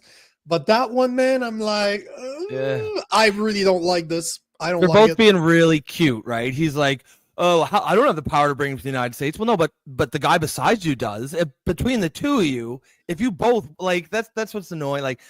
Everybody knows if they wanted to get him back, they would. But this is Trump digging his heels, and this is when it really hurts him. There are times when that sort of stubborn, refuse to give an inch can be an asset to him. And there's times when it really hurts him, I think. And I think this is one of those times. It's okay to say we fucked up on this. We're gonna bring We're going to bring him back because even from a practical standpoint, if you want to keep the support for all these deportations, that's going to be a big, that's going to help you with that. If people start realizing that, regularly people are getting grabbed that really are not an issue, who are here on a legal work permit. And then if they do get, disappeared or whatever into this fucking El Salvadorian fucking murder prison, people are going to lose. Like there's going to be a lot of people who do support that, but who won't if that keeps happening. So it's bad politics, I think. And it's just wrong. It's unethical and immoral. To me, it's a moral standpoint that is just wrong. And playing it like they don't have the power to both coordinate between the two of them, like fuck off. Yeah. So no, come on, man. Like, no, stop lying. Don't take me for an idiot. Don't take me for a fucking moron. Because, and we talked about this a lot yesterday. I think this is a mistake. Yep. This is admit that you made a mistake. Just work with Bukele to have him brought back. Compensate him if you need to, and just compensate as in Kilmar, and go forward. Because if you want to continue with your plan, that I agree with his plan on that one. But you know what? The video gets worse. So he's an illegal alien from El Salvador. Where was he sent? To El Salvador. The Trump administration says Abrego Garcia is a member of MS-13, a violent gang the White House has designated as a foreign terrorist organization. His family denies it, and he's never been charged criminally in the U.S. or El Salvador. President Trump, bring Kilmar home now. Late last week, the Supreme Court ordered the Trump administration to facilitate his return to the U.S. That's the order. The order is bring him back. But the White House doesn't see it that way. It's interpreting facilitate to mean there's no need for the U.S. to initiate his return, only help if El Salvador decides to do so. That's ridiculous. So this is the finger pointing, right? We cannot bring him back. How could we ever can only do help? That? We can only help. Okay, then Bukele, can you bring him back? Oh no, I can't bring him back to the States. You're literally holding the hand of the guy that is literally right there right now. Like no, but they're shaking hands and they're holding a bit too long. It's kind of weird, but you're holding hands right now with the guy that could fix it. Like literally. Like right there. Like, and it makes him look weak. You know what I mean? You're supposed to be this big, powerful leader. You can't fucking, between the two of you can't get someone out of prison and bring him back. You look weak. It's just weird, man. That whole thing is fishy as fuck. And I think it's just a cock measuring exercise, as in, I don't want to admit that that's exactly what it is. And then Bukele doesn't give a shit. If like, because they spoke privately, right? If Trump had said, "Hey, let's bring this guy back," Bukele, right in that moment, he would have said, "Yeah, we're going to send him back, no problem." But he's taking his cues from Trump, right? Trump told him to say he couldn't. So Bukele's being cute, playing everyone for idiots, and being like, nothing I can do. I can't force him into the United States. Well, no, but the guy over there, he can, and he's been told by the Supreme Court to do so. A Supreme Court that is, by the way, what 5-3 or 6-3 for right wings conservatives. I want to take some of those comments. Yeah. Before Jason, I really piss them off with the rest. Jason says, "Gotta love Trump. He got caught red-handed cheating, and then say his wife should apologize." You're right. I think he actually did that. I do believe, or something like that. And if he didn't, it sounds like something he would do. One thing we talked about on the show. Do you remember when there was the photo op where he did the executive action for keeping men out of women's sports, and it was just where all the young girls all around him, and we're like, what a great photo op. The Democrats are idiots for giving Trump this opportunity. Well, now the situation is reversed. Trump is an idiot for giving allowing the Democrats to go out there and blow this guy's picture up and talk about how he's, a family man. He was here on a legal work term. Like, there has to be a rule of law, right? Like, and it's not like Mahmoud Khalil. No, like I can argue for Mahmoud Khalil very easily. I cannot argue. I have not seen anything about this guy that can convince me that they did the right thing. I don't see it. I just don't see it. Well, and again, even if you don't care about the morality of it, even if you don't care about the guy, let's say you just really love the deportations and that's what you care about, you should still want him to be brought back, because that's going to crater support for this faster than anything else. Yeah. Tony says they're being petty. It's definitely a mistake. Trump needs to cool the ego and start trying to be a little more inclusive to all voters, or just punching more nails in the coffin. Exactly. Inclusive is a word that you need to convince Trump on. Yeah. Like but- that one. Yeah, it's funny how it's like just the word itself has it's almost tainted. That word bothers me. If you use it, you're not inclusive enough. I take that as a compliment. But in this context that Tony makes it's perfectly reasonable, right? But it's just the word itself. But you're right. Tell me to be inclusive. I'm like, bro, thank you. I'm not inclusive. Thank you. Well, and here's the thing, right? Is a lot of people say on the left, oh, if you support deportations, you're a monster. Most people who support deportations are not monsters, right? They do care about the rule of law. They do, and that's often why they support the deportations, because they perceive a lot of the people here as breaking the rule MS-13. of law. So one of the parts that they use in there is that they did quantify MS-13. They labeled MS-13 as a terrorist organization. Yeah. Okay. You don't need to convince me as to why, because they are. Yes. I get it. Yeah, you don't need to convince me. Now the point is Kilmar part of MS-13 or not? That's the question, right? And from what that article is saying, or that video is saying, that right? it does not sound, it has not been proven. But at the same time, if we go back to Mahmoud Khalil, we are going through the proper steps right now of him defending himself. Do you know what I mean? Like he's still in the US, and he's still going to set a precedent. Go to SCOTUS, and But I this agree could with have you. been a great precedent to set. Yeah. If you are found part of the MS-13, you have one of their tattoos, or you can prove affiliation with you and MS-13, bye-bye. I have no pity for you. Nobody cares. Zero pity for you. But if you can't, like, this is another great precedent setting. Yep. Oh yeah, 100%. I like 100%. it. But yeah, again, I don't like the way they're handling it, though. I don't like it's pretty extreme, the deportation is what he's doing. But a lot of people would say they're necessary or needed, and that's fine. 100%. But along with that comes responsibility. You have to be. You can't. You've got. With that power, it's like Spider-Man, right? With great power comes great responsibility. And yeah, I think Trump's really dropping the ball on this one. Radio LTP, Trump should be arrested and charged with kidnapping and sentenced to 25 years president. Well, I mean, that's a take. That's a take for sure. It's an interesting one because it ain't gonna happen. But yeah, I mean, it's not gonna happen. I feel like we're all in agreement that this is wrong. Good to see you, by the way. I'm not sure if this is your first time commenting, but I've never seen Radio LTP. I would remember. Yeah. It's hard. The thing is, we all know this ain't gonna fucking happen. No, it's not. Should there be consequences to what they're doing right now? Yes, there should. I don't know what they should be, though. Well, I mean, this is the kind of thing that I think just the consequences will happen organically. The political opinion. Naturally, yeah. Like the public opinion, yeah. Yep, that's right. Exactly. If the public doesn't like it, and I don't think they do, then they'll make that known. Well, we'll keep an eye on it. That's for sure. The video's not done, but this is something that's going to keep on. If we have an update on Mahmoud Khalil, if we have an update on this, of course, we're going to talk about it. So yeah, Jason says, and this is why we should establish the factual given circumstances before the assertions and opinions take off. This is a prime example of fruit from poison tree. I agree with you. I assume we're kind of referring a little bit to Mahmoud Khalil. I think the facts were met. I think the burden of proof was met in that case. We can disagree on that, and obviously we do. But I don't necessarily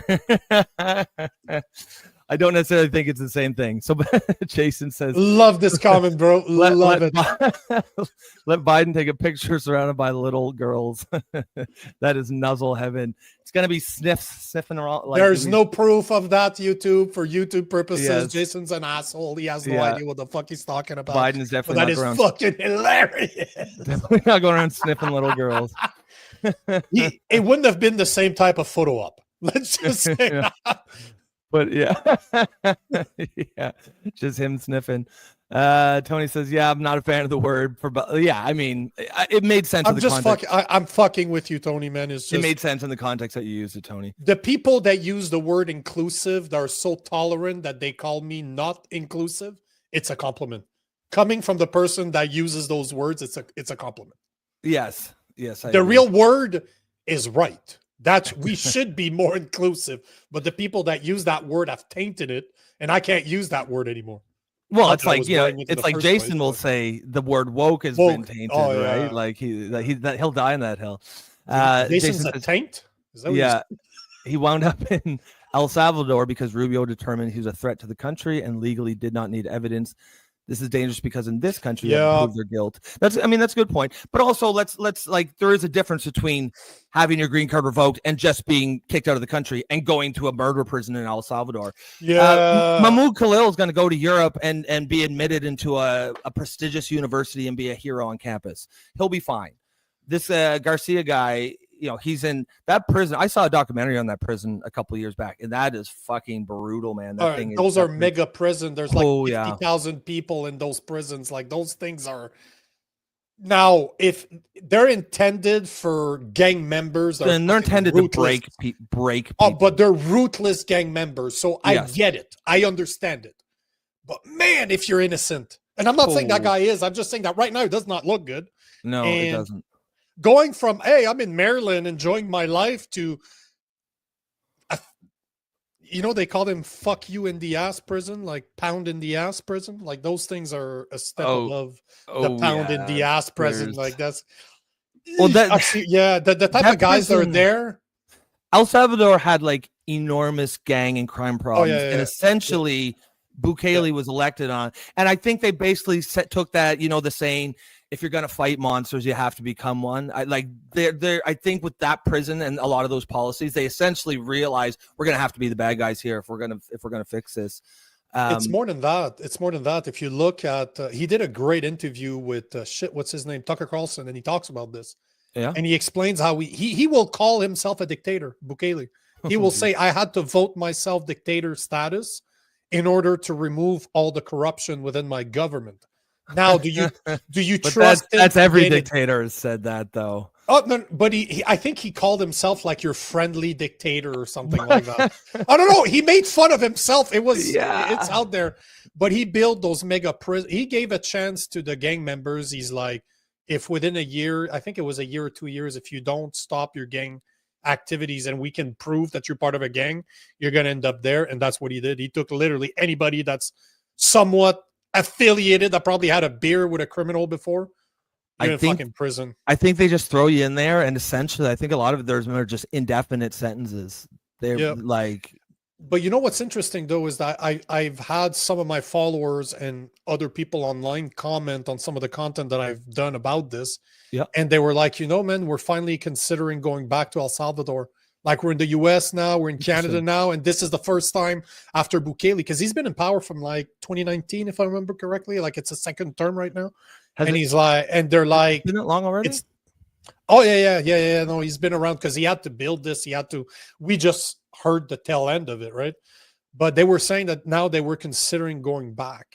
It's the first time they're like, we're considering going back to our country because of the work that he's done. So sometimes if it's done properly, if it's done for the right reason, being a dictator is one thing, but man, we're corruptible. Right?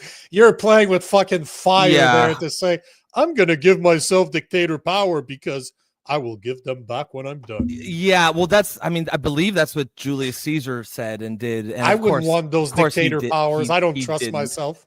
It's good. Absolute power corrupts absolutely, right? Like it's like fucking Gandalf wouldn't even take the ring of power from Frodo, right? Because he knew. Okay, nerd boy. Oh boy, how long you've been waiting to put that one in? Yeah, Gandalf. But finish the video. Yeah, let's finish this. There's a few things they say in the video that bothers me. Foreign affairs. If they wanted to return him, we would facilitate it, meaning provide a plane. President Trump also says the Attorney General is looking into whether the law allows deporting U.S. citizens to El Salvador if they were violent. I don't know what the laws are. We always have to obey the laws, but we also have homegrown criminals. I'm all for it because we can do things with the president for less money and have great security.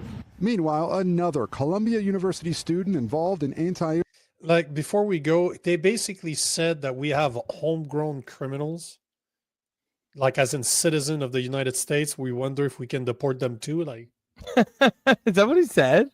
Let me refer. Hopefully, the video was taken out of context, and it's like just they're very good at pulling a reel out of something. But let me replay this. It sounded not good to me. I don't know what the laws are. We always have to obey the laws, but we also have homegrown criminals. I'm all for it because we can do things with the president for less money and have great security.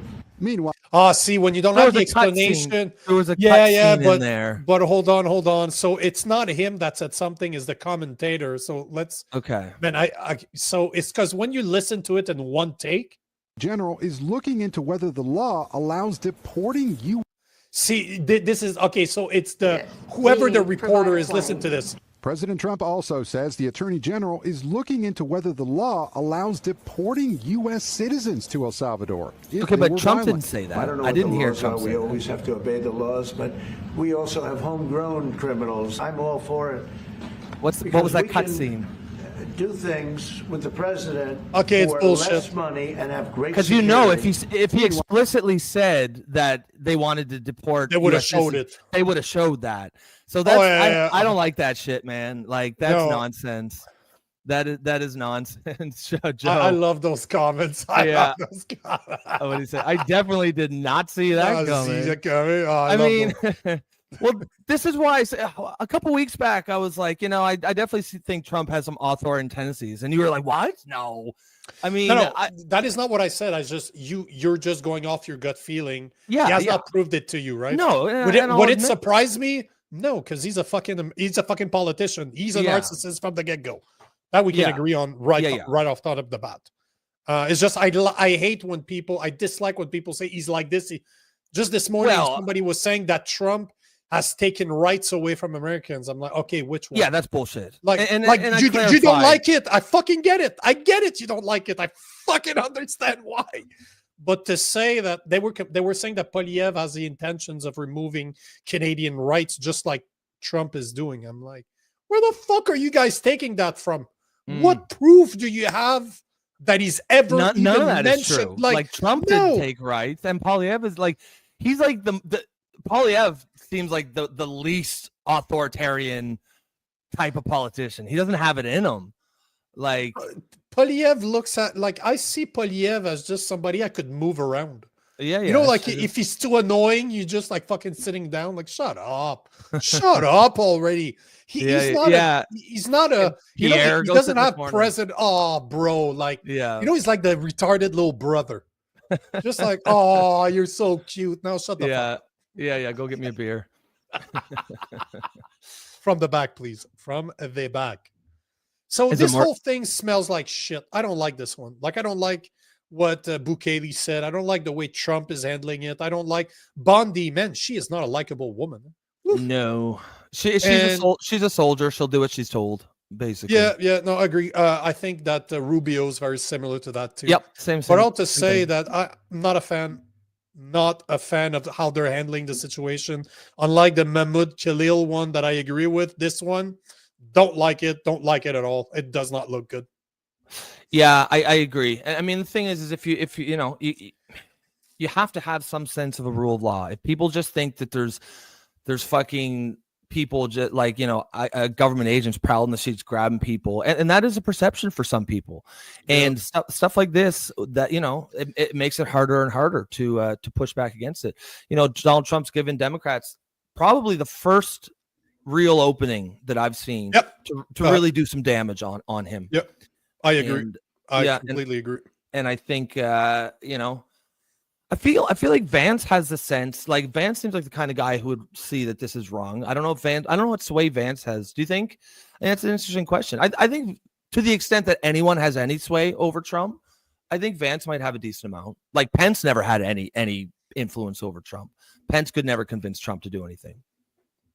I don't know about JD Vance. I hope he does, but I don't know that he's going to play that for sure in public. He'll always be lockstep. I've no doubt about that. Yeah, because I don't think you have a choice. I don't think you have a choice with a guy like Trump. You got to be very careful what you say behind in the public. Scenes. Yeah, who knows? I don't know. This is the type of dynamic that we'll never know because we're not behind the scene, right? we can only judge by what we're seeing in the public. And I know in the public eye, JD Vance not going to question Trump. No, never. Nor should he. That's not his job. Yeah, you're the vice president, and even even if you want influence, you're not going to have any influence if you go publicly against Trump. Jason does have a point here, though, by saying that Vance did can call Trump Hitler.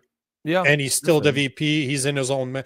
But I agree. He's just is he going to use this political currency that he has, that he's growing right now, to go after Trump? Or I don't think should he be setting himself up to become the next president? Yeah, I think that's right. I think this is it depends. I don't see him.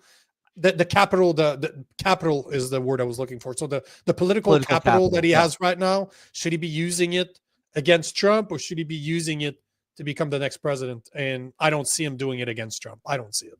I could be wrong, but I don't see it. No, he certainly won't publicly, and I also don't think he should. Like, I think Vance is definitely right now on track to be the Republican nominee in 2028. Oh, yeah. But Trump can 100%. Sink that in a second if he wants to. All he's got to do is say, "Don't vote for Vance," and that's it. Yeah, maybe. But Jason has a good point here, and that's what I'm thinking too. Maybe if Trump does anything to fuck his chances in 2028, the bird will sing. I agree. That could happen. I don't think Vance is like personally loyal. I think he's strategically loyal right now. Like I'm sure he likes him, but I think his main goal is to be president in 2028. And as Jason says, I think if Trump fucks that, I think you might see a little bit of a break between them. We shall see. Yeah. Second topic. Wow, 1 hour and a half. We're getting to the second topic. What? This is one that kind of blew my mind. The fact that Harvard is getting $2.3 billion a year from the U.S. government. Like, that kind of blew my mind. I don't understand that one at all. Like, why was that even a conversation in the first place? Like, why are they getting funded by taxpayers' money when they are especially Harvard, right? If you're a community college or something, okay. That ain't what we're talking about here. No, Harvard has obviously the biggest endowment. I just Googled it. It's $53 billion, meaning basically that's their bank account, essentially. They can't use it's not quite, that's a simplified explanation for it, but that's how much. I believe it's the biggest endowment probably in the world. I wouldn't be surprised. And the fact that they're getting $2 billion is ridiculous. However, do you have a clip on that? Oh yeah, I do. But okay, we'll do the screw you, Sylvie. And you know what? If you make fun of us, I'll make fun of you too. You'd still be sitting here by dinner too. No. You see your comment? Will you guys still be? Will you guys still be here by dinner time? Yeah, maybe. You guys wouldn't have it any other way. You guys. It's because of you guys. If you guys stop giving us some fucking comments, we could get on to the video. No, I'm just kidding. But of course, don't do that because that's no. Yeah, I would much rather not cover any of the stories and just have an actual conversations with you guys. So yes, so here we go. But notice how the people in this video are actually complaining about the fact they're making it sound like it's an outrage that Trump's a Nazi. Yeah. Like very fucking interesting. But yeah, this video comes from CABC Philadelphia. So here we go. $2.3 billion. This morning, Harvard University officials are pushing back against the Trump administration's attempt to force compliance with the president's political agenda, losing $2.2 billion in federal funding in the process. The administration wanted Harvard to limit activism on campus, end DEI programs, allow audits to ensure what it calls viewpoint diversity, and change the school's governance. Harvard's president wrote a letter in response saying the school, quote, will not surrender its independence or relinquish its constitutional rights by agreeing to the terms. Overwhelmingly, us, the students, this is what we want to see from them. In a lawsuit filed last week, faculty members claim the administration is overstepping its authority, asking a federal judge to block the attempt to cut off billions of dollars in funding. The Trump administration's efforts against Harvard are part of a larger pressure campaign targeting elite universities' curriculum and hiring practices after widespread campus protests last year. The administration argues Harvard and other universities haven't done enough to address anti-Semitism on campus, an allegation Harvard denies. The university's response: the demands reach far beyond combating anti-Semitism. Supporters encourage all universities stand together. All of the institutions that are facing this extortion by the Trump administration individually may not be powerful enough to resist, but I think collectively, they do have a tremendous... That looks like the gay version of you. Oh, you motherfucker, you! Oh, I was looking at him and then looking at God you. Damn! Hello. Well, fuck you. I guess you're getting back to me for all my comments. Yeah. Call me short again, motherfucker. You should take a print screen so that we can bring it back, because I have no idea what the guy is. He's like the gay version of... Hey. Hello. That's good though. I'll give you that one. That's actually a good one. And he Jason's got a good one too. Cory Booker after failed presidential run. Yeah. Cory Booker on Saturday nights. Don't go vegan, Nico. I was. Yeah. I was for a long time, but yeah. You Man, actually were, right? That's crazy. I was for years until about a year and a half ago. Yeah. But good for you, asshole. Very good. Well played, sir. I will give credit where credit is due. Well, a depleted gay version. Yeah. Yes. The used up version. To Cornell and Northwestern, Columbia University had some of its funding suspended before officials there decided to comply with the administration's demands. Christiane Cordero, ABC News, Washington. So, this is funny. Like, to me, you don't want to do what he's doing? No problem. If you don't want to do what Trump is asking you, no problem. But you can't be pissed off that he's taking the money away. Yeah, it's his fucking money. Yep. You said this multiple times. Election has consequences, and I'm going to steal that from you. And you're absolutely right. People voted for a guy like Trump because they don't want to see this shit in their school system, especially not if it's fucking like there's taxpayers' money in there. Yeah. So you know what? Fuck you. You don't want to do it? That's fine. That's your power. You have all the power in the world to say, you know what, Trump, fuck you. He also has the power to look at you. Harvard, fuck you. Yep. And that's fine. That's fine. Just charge more. Because Harvard probably doesn't charge enough. And if you need that $2.3 billion, guess what? Charge more. There's suckers out there that will pay for it. So there you go. Problem solved. Yeah. That's actually basically exactly what's going to be my take. I think everyone kind of did well within their rights here. I think Trump was elected on this platform, like not just this, but just a broad platform of rooting out wokeism, DEI bullshit. People are not happy with a lot of the way the pro-Palestinian crowd just ran roughshod over university campuses last year. People, are, if you act like that, if you're, you're going on destroying property, you're harassing Jewish students, don't be surprised when the public turns hard against you. And that's essentially what Trump partly was elected to do. And he's doing exactly what his base wants to do. And that's perfectly fine. At the same time, I don't think Harvard should just do whatever the president says. I think Harvard should say, fuck you, but don't complain about it. And you're not entitled to that money. You can't take the money and then try to be like, oh, we're independent. Well, no, you aren't. That's why you're getting money. If you give up that $2 billion, and I think Jason had said here, what does he say? Jason just likes to use the word endowment. Endowed.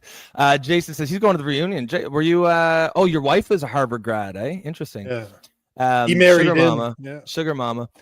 He's going to the reunion in May. $2.3 billion to them is money well lost. Yeah, I think they should be happy. And that's to lose fine. It. Yeah, and you know what? That's fine. But don't give me this shit that you're a victim in this story. Yes, don't do exactly. it. Trump didn't do anything guys wrong. Are like, and Harvard didn't do anything wrong. No, call it quits. You know what? Make up, kiss and make up, or don't kiss and make up, whatever. Obviously, that gay guy wanted to kiss and make up. But hey, just saying. Yeah, just let it go. Yeah. It's fine. It's not an outrage. This is just consequences of an election. And I don't understand why the fuck Harvard would have $2.3 billion from the government. I don't get that. We're not talking about like you said earlier. It's not a It's not a community college. Or, it's not elementary school in your small town here. We're talking about fucking Harvard. Yep. Jason says agrees. Basically, this is a political show. Harvard does not give a fuck about 2.3 billion. Chicken change to their endowment. They're a political alum who will make up the difference. I agree. I think it's it's just a way to shit on Trump, and I don't like those kind of that kind of politics. I mean, I guess you got to do what you got to do. But again, as you said, you're not a victim here. Trump was well within his rights to demand that, and Harvard is well within the rights to say no. But you can't take the money and expect to have complete independence. That's not how it works. It is, as Sylvie says, it's the people's money. People, they have a right to say where their money's going. And it's undeniable that Trump was elected on this platform. So he's just doing what he was elected to do. Tony, private education should never be government funded in any way. How is it fair to anyone? If tuitions and enrollment can be bought instead of earned, go back to the merit system. Yeah, I mean, some universities are public, right? I'm not actually super familiar with how the American system works. I believe some universities are public and some are private. But again, I understand why some entities would receive government funding. If you're a community college in a small town, that there might not be enough people there to just afford, to pay for everything. The next school is too far and you still want people to have an education. I get it. Yeah. But don't be pissed off if they have expectations of you. That's the thing. You're taking their money. So you're going to have to accept, just like the fact for 20 years now, we've had to endure the indoctrination from the LGBTQ crap in our school. So you can't be pissed off that taxpayers are saying, hey, fuck you. I don't want this shit taught to my children. This is the same thing. You guys got your way for years. You got away with it because the government was on your side. Elections have consequences. That government is not on your side. It's taxpayers' money. He was elected to do something else. Fuck you. That's it. Plain simple. It's a loss. Bend over. Your alumni, like Jason's wife, are going to tag the bill. It's fine. Jason says you guys are 100% correct. Harvard is a private university and should not get a dime from the government. Agreed. Tony agrees. Jason agrees. We all agree. Nothing like unliking Trump in the first one. Nothing like disagreeing with Trump in the first story, agreeing with Trump in the second. Yeah. This is common sense above all, right? Yeah. And that's why I think, despite a few obvious disagreements with some of our audience and Jason, for the most part, I think we all have that. we all have come from a place of common sense, and I think that's always going to allow us to find common ground on most issues. Critical thinking is not a team sport. Wow. Well, look at you sounding smart, Jason. Man, that Starbucks coffee is on fire today. Oh, fuck yeah. You got the double pumpkin spice. I don't even know why. I don't even know why we did. I don't even know where the joke came from. Jason likes pumpkin lattes. I feel like in Hermosa Beach, lattes. Everybody is. Does it come with a straw where you're from, Jason? Oh yeah. Biodegradable. Yeah. Made of free trade bamboo. Fair trade. So have symptoms of intelligence yourself, not bad. Yeah, I guess, bro. I guess. Yeah. Next story I wanted to talk about, quick update. It's like 2-minute video. I don't think we're going to have much to say about it outside of just providing an update. But the next video is on the Russian-Ukrainian war. It's diplomat Steve Witkoff, which has met with Putin for the third time over the past couple of days, and he's just providing an update on Fox Sean Hannity yesterday. And I just figured that I don't care about the war, but I would like to see it finished. As much as if they're helping people negotiate a term, I can agree with that. Just don't give them our money. That's it. Yeah, agree. Got a clip here. Yeah, video's loading. Is there with Putin a deal emerging, or is he trying to buy time, knowing that Putin sees a window of opportunity without hundreds of billions of U.S. dollars in weaponry, giving him a military advantage? Do you really see a deal emerging? Are you confident? I think you used a very good word there, Sean, emerging. I do. This is the third meeting I've had with him. This last meeting lasted close to 5 hours. We had two of his key advisors in the room at the time, Witkoff and Kirill Dmitriev. And it was a compelling meeting. And towards the end, we actually came up with, and I'm going to say finally, but I don't mean it in the way that we were waiting. I mean it in the way that it took a while for us to get to this place. What Putin's request is to have a permanent peace here. So beyond a ceasefire, we got an answer to that. Okay, and will the deal include things that maybe are out of the box that people aren't thinking about now? I would imagine Vladimir Putin probably would want to be in business with the U.S. and with Europe. Is that a potential that could come out of this? There's no doubt about it. I mean, this peace deal is about these so-called 5 territories, but there's so much more to it. There's security protocols. There's no NATO, Article 5. I mean, it's just, a lot of detail attached to it. It's a complicated situation, rooted in, some real problematic things happening between the two countries. And I think we might be on the verge of something that would be very, very important for the world at large. On top of that, I believe there's a possibility to reshape the Russian-United States relationship through some very compelling commercial opportunities that I think give real stability to the region, too. Partnerships create stability. Well, you know what? It's, to me, makes sense what he's saying. Like, if you can get that resolved, doesn't cost us any money and weapons anymore, and you can bring stability to that area. However, the deal is, whatever the deal between the Ukraine and Russia is. One thing I thought was interesting is this guy Witkoff is a Trump envoy, but he met. He's a diplomat, yeah. And he met Putin personally, which means, like, to me, like, none of this stuff is ever, like, everything, when you're talking global diplomacy, everything is thought very specifically. Like, they'll be like, oh, well, if it's an envoy, we can't meet personally with the president. So the fact that he did that suggests that he's giving a lot of weight to this meeting. And he's met him, I think he said at the beginning 3 times already. So cool. It's not a small thing as a diplomat to be responsible to deal with Russia, especially not right now. Well, and like, usually it's the leaders that will meet each other, and usually like the diplomats will meet each other to set it up. So for him to meet directly with Putin suggests they're taking this really seriously.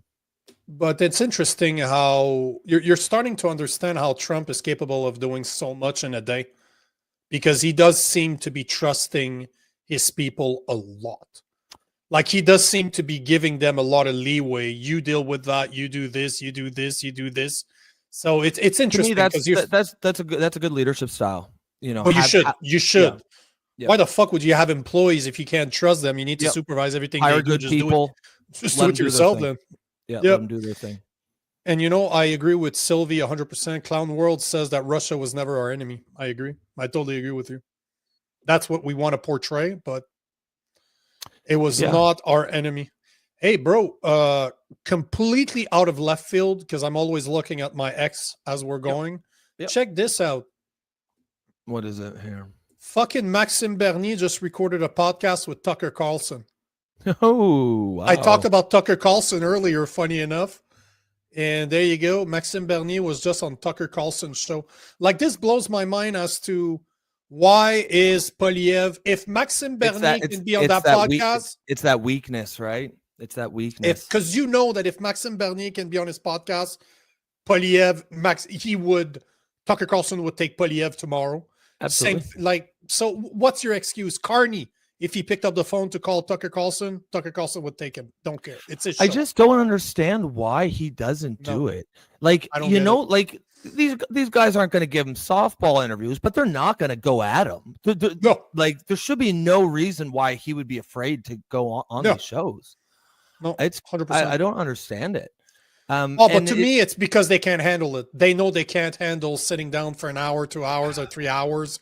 Because to me, that'd be the only fun part of being a politician. Is doing that shit, eh? Like that'd be cool, eh? Just I would take any interview right now. Yeah, and just name the platform. I'll be on it. I've been on feminist Imagine a politician platform. who said that, who literally said, "I don't need vetting, don't need questions. I know what I know what I believe in. I know what I stand for. Even if people don't agree with you, they're gonna respect that." Listen, I've been on Jubilee Media, which has more than 10 million followers on YouTube alone, to go debate feminists in California, in fucking Los Angeles. So I flew to Los Angeles to go debate feminists, and there were feminists on my team when we were supposed to be men rights activists. One of them was an outright feminist, and the other guy was soft as shit.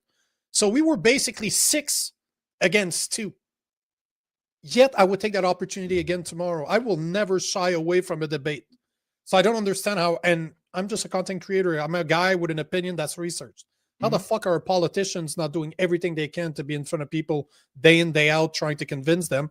And it goes back to what I was saying earlier. I believe that what I've heard from behind the scene, that he's telling his people not to debate. It's the same thing for him. He's too scared to fuck it up, because you can't take that away.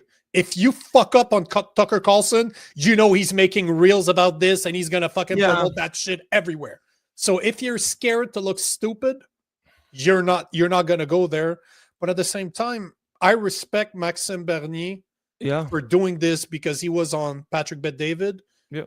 Now he's on fucking Tucker Carlson. Like, good for him.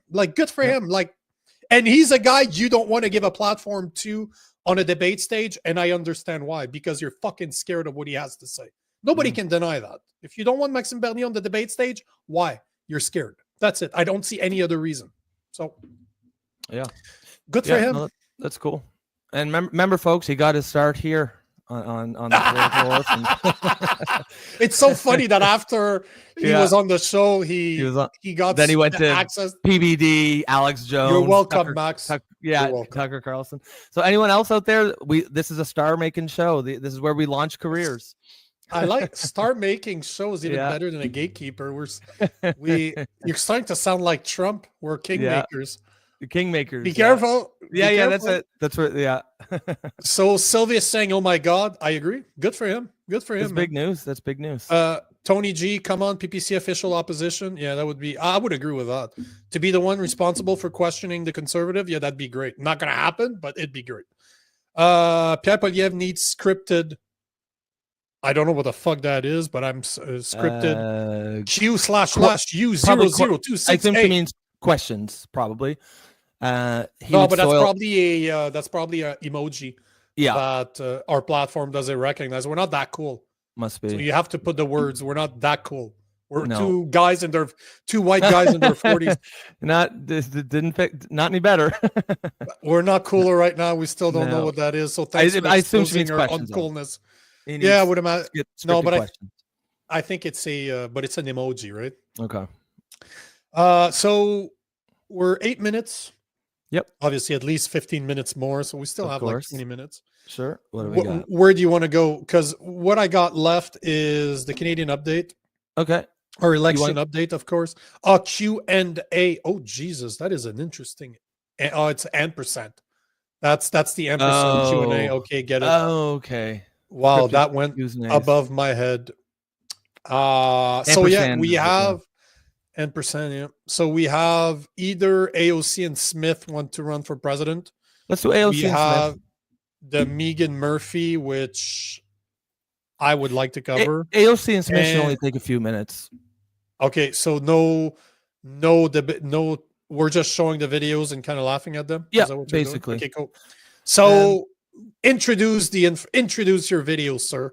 Yeah. So this is just so mine's from just a clip from a rally that she did in LA, and it's only short. It's only 30 seconds. It's just it was posted by a guy named Derek Evans, and he is like as he said, actually, I'll just share my screen now.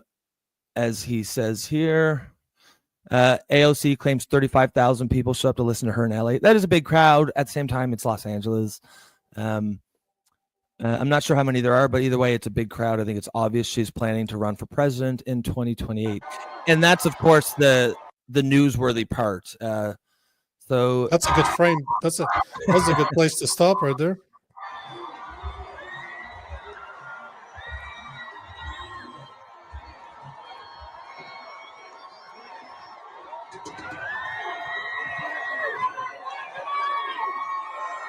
It's just, to me, this just looks like someone who's planning a presidential They're setting run. up the stage.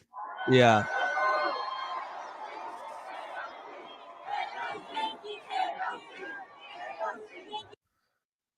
So okay, so that's it. Oh shit. She Oh yeah, doesn't that's talk. it. Thank you. That's it. Thank you. So that I didn't have to listen to her. Thank you. I appreciate that. Cut that part out. You know what she's gonna say. It was more just she's probably gonna go like this again. Like. Yeah. It's more just the size of the crowd, just the way it's set up. Like it looks like a presidential type rally of someone with those sorts of ambitions. Yeah. And that's what the story is, not necessarily what she's saying. I think it'll be interesting if the left goes that route. And what would it be? AOC Bernie? Like it would be, at least it would be different. I mean, I guess I would look at that in the same way that I would say, I don't necessarily think that's the way they should go, but it is at least something different other than the last 40 years of just traditional establishment Democratic politics. Man, that would be talk about shooting yourself in the foot and going even more left than you should be. Like this is insane. Like, okay, who is it going to be? People are going to be running for the primary. It's going to be her, Bernie Sanders, and it's going to be Featherman, maybe, hopefully. Would it be Gavin Newsom? Like, okay, yeah, I think Newsom's got no place on that ticket. If you're going AOC, but she's as bad as Gavin Newsom. There's no difference between her and Gavin Newsom. She's as left as Gavin Newsom. Oh no, she just has less. She just has less power, right? Yeah, the difference between them isn't necessarily positions. It's their identity. Newsom standing, the other one's on her knees. Yeah, Newsom is Newsom. Yeah, Newsom is just pure establishment. And AOC is sort of the outsider radical. She's not really actually radical, but that's her image. That is a perception. I agree. I think it is. I think it's a mistake. But I think it might be the showdown that the Democratic Party needs, if only to say, okay, it really isn't this way. Like it. This is like a wake up call. Right now, like you are able, like with Kamala fucking tampon Tim there, she got her ass kicked. And I think most people who are sane and common sense, like me, you, most of our audience here, understand that it's because the Democratic Party has gone too far left, and that's why they lost. But because they are both establishment figures, it does allow a large part of the far left wing of the party to say, oh, it's because they weren't far left enough. Enter AOC and Bernie. If they get their ass kicked, that pipe dream is gone. There's not. You can't say anything. But that would be quite the ticket. AOC as president, VP Bernie Sanders. Jesus. Or would it be the other way around? Would it be Bernie as president, AOC as? No, I don't know. Like Jason. Bernie's not going to make it that long. Bernie doesn't have 4 years. Yeah, Jason, what do you think? Like, hold on. Before we play, I will answer your question, Jason, because this is the next one. Jason is asking, wait, which Smith? Your Smith. Your Smith. The guy right there. Your guy. And the right has been trying to get away with, like circumventing the 22nd Amendment of the Constitution, talking about how there could be a third term. Excuse me, be careful what you wish for, because if any GOP member, if any Republican supports that, I don't want to hear a word out of their mouth ever again about the following the Constitution, the Constitution, the Constitution. That's what they've been living off for years. And then you're talking about circumventing the 22nd Amendment, and you think that's cool? No way. That's not something that we should stand for. So I would hope somebody else would step up that's more qualified than me. But if it has to come down to me, it is something I would consider. Yes, I would, because I don't mind the thought of tussling with these folks at all, on the left or the right. But before I just want to sort of take issue to what but you ended it up with 1 second left. Like, oh, okay. That's it. It's just him ranting because I thought of Jason. I'm like, I gotta show this. That's his guy. Well, the thing is, he started that bit saying he's going to amend, talking about amending the Constitution, blah blah blah, and then he goes on later to say circumvent it. Well, no, if they are able to amend the Constitution, they will not be circumventing the Constitution. That's the entire point. So I don't agree with what he was saying there. Like, it's hard to change the Constitution. It's hard to make amendments. Just I think if you look at the actual how you have to do it, how many states have to agree, I think it would be a very, very difficult slog. However, if they are able to do it, then it is no longer circumventing the Constitution. Now, if he's going to try to just brute force his way in and say, I'm going to become a third term, regardless of what the Constitution says, that obviously that is, illegal, and that would be circumventing the Constitution. But to say he's circumventing the Constitution by changing it, well, no, that's literally what you do when you want, like, it's a sort of a nonsense argument. But go to Jason. I fucking love what he wrote there. At least he's honest. That's what I like about Jason. At least. Which one here? The last one, yeah. Troll as Stephen A. Smith is capitalist. No way does he give us. Yeah, I don't think he's actually serious here. I think he's just, he's sort of in a career or in an industry where you got to say outrageous things. It's classic troll bait.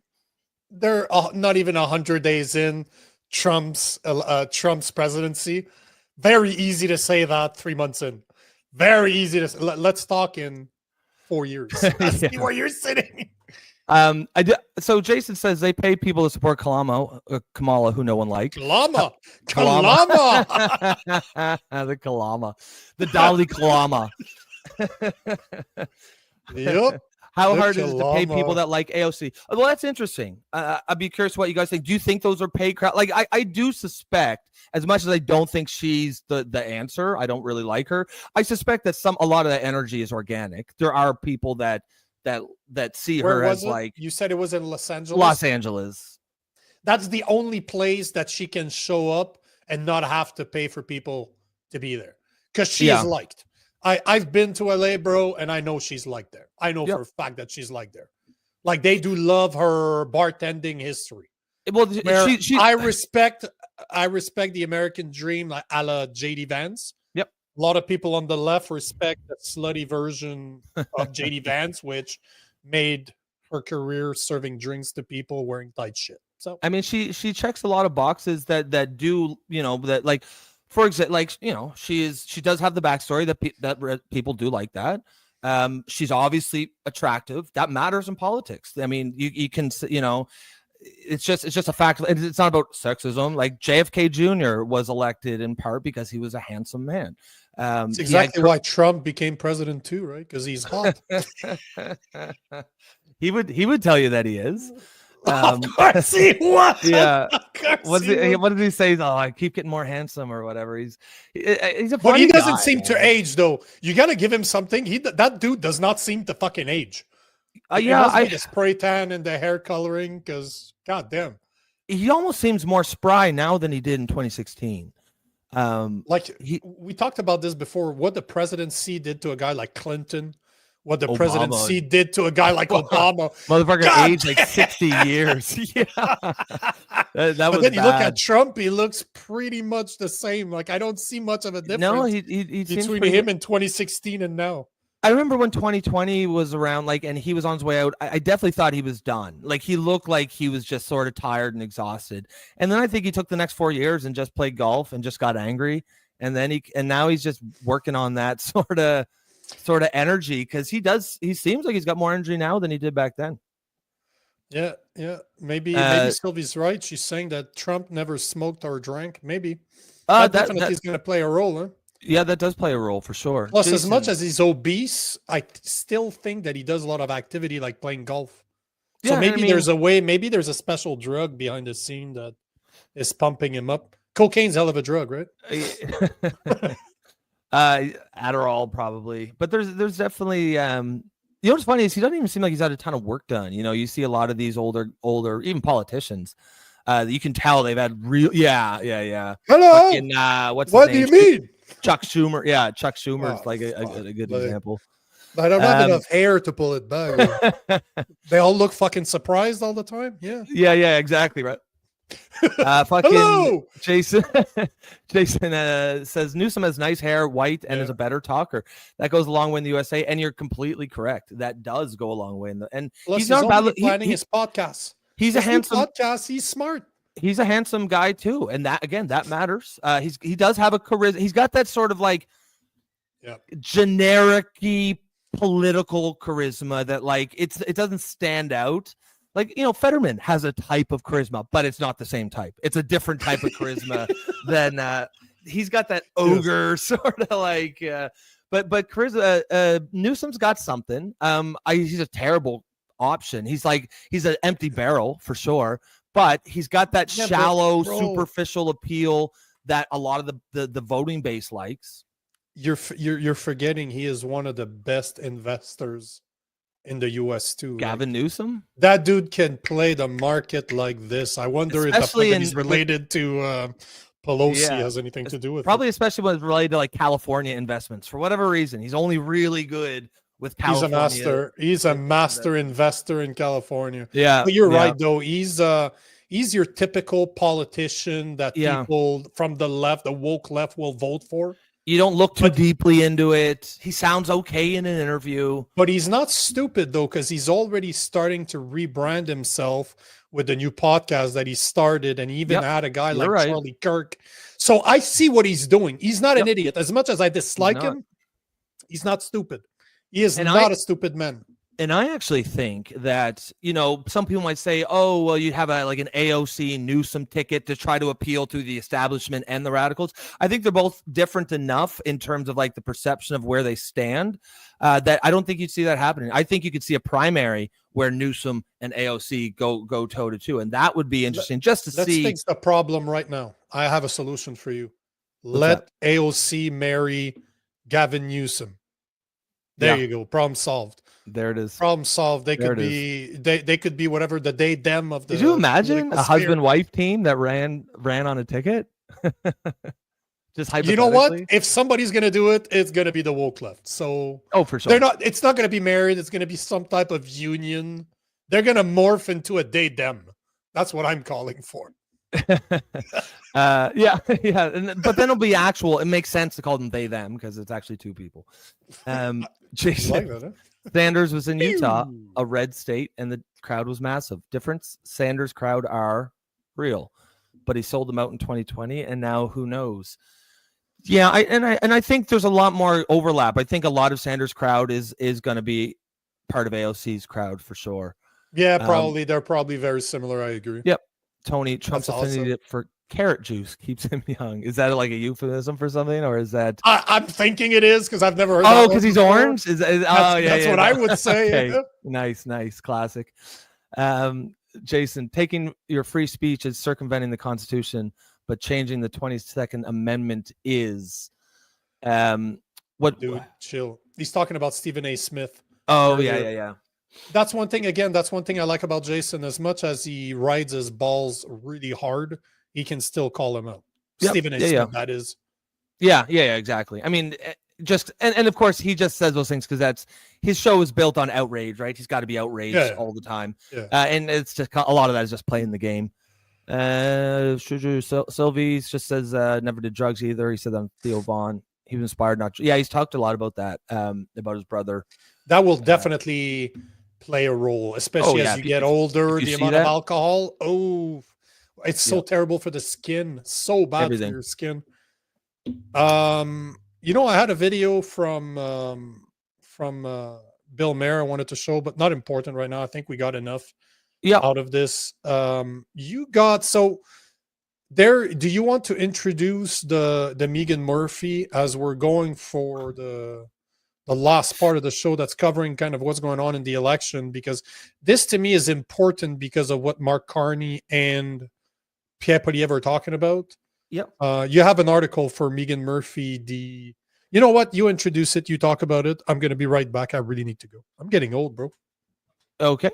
You got to use the bathroom again. Yeah. Okay. So Meghan Murphy is a candidate for the PPC out in in I believe it's BC, and the deal with her is she hold on, let me get this, share my screen here.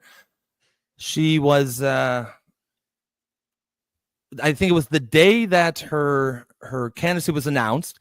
She found herself debanked by a bank called Van City. So I'm just going to share my screen here so you can see basically just her statement. She says, my candidacy was confirmed officially on Tuesday. That very same day, I tried to access my bank account and could not. I contacted my bank, Van City, and was informed that the account had been frozen as per direction from the government. So that is pretty disturbing, I think, for, especially after you saw what happened with the trucker thing, and whether you agreed or disagreed with what was going on, whether you agreed or disagreed with how the city of Ottawa handled that. I think most people can agree, hopefully, that they shouldn't have had their bank accounts frozen. And not only was the people who were donating to them had their bank accounts frozen. And that's just a classic authoritarian move that I think everybody, hopefully on all sides of the spectrum, should be happy and comfortable opposing. So this is that's just the email that she sent. Yeah, that's just the email, but here's Meghan article Murphy. here. Yeah, I have the article that she wrote. Yeah. She wrote an article herself. Okay, if you want to bring that up. I'll share my screen right now if you want to remove yours. There we go. So here's the article that Sylvie, aka Clown World, sent me yesterday. So she's basically just saying the backstory is the fact that she left Canada in 2021, and because she was scared of where the country was going. And I can agree with her, because I left Canada in 2022, so I get it. But she talks about how she's been in Mexico ever since, and she was scared that something would happen to her because she did support the Freedom Convoy, and she saw what happened to them, the debanking you're talking about. But she still decided she thought there was an opportunity between the Trudeau government and Poilievre maybe becoming the next prime minister, that she would run for Vancouver East in BC as an MP as a candidate for MP for the PPC. And the day that her flight arrived in Canada, her Canadian bank account was frozen, not being able to access it. She called the bank. They told them that it was the order came down from the government. They gave her a phone number. She's been trying to call and call and call and call, and she got no responses. Nobody's ever called her back. So she's sitting in a situation where she went back to Mexico because she's like, you know what? This is literally, if this turns out to be true, what she's saying, this is government interfering in politics. Like, this is election interference on top of debanking. Like, how can you debank someone that, not only how can you debank for your running own population, that's exactly right. So not only are you debanking a regular person, just like you did under COVID with the Freedom Truckers, now you're showing that you're debanking your opposition. This is fucked. Like, this that's is wild. Fucked. That is fucking wild. Fucked. Yep. So, right now, I got to say, those are all claims, and I'm not saying that she's wrong. I'm not saying that she's right, but I'm just this one. I will play my role. It doesn't smell good. No, because nobody can deny. So, did it happen to her or not? I don't know. Do I believe her? Yes, I do. Oh, it's funny. So I've actually followed her for quite a while because she's big in the gender. There you go. I did not follow her at all. Yep. Yeah, she's big in the gender critical community. So I've been familiar with her for a while. And you should reach out to her to have her on then. Yeah, well, I messaged her this morning. Yeah, awesome, good stuff. Yeah, so I have no doubts about her integrity. I have no doubts that what she said happened. Is accurate. Yep. And again, we'll have to wait and see. But there's some major explaining to do. And honestly, Mark Carney has some major explaining to do. Because when you say the government, that's the Liberal Party right now, right? So the head of the government, the prime minister, the head of the Liberal Party, they've got a lot of explaining to do. And you know, this could be a major scandal for Mark Carney, because like I said, like part of me wants to just think, and it's being picked up, right? Because she still has like 120,000 followers on X alone. So she's not a nobody in Canadian politics. So her article is being picked up by, I've seen it reshared, shared. So this shit is gonna go viral. It's a matter of time before this shit goes viral.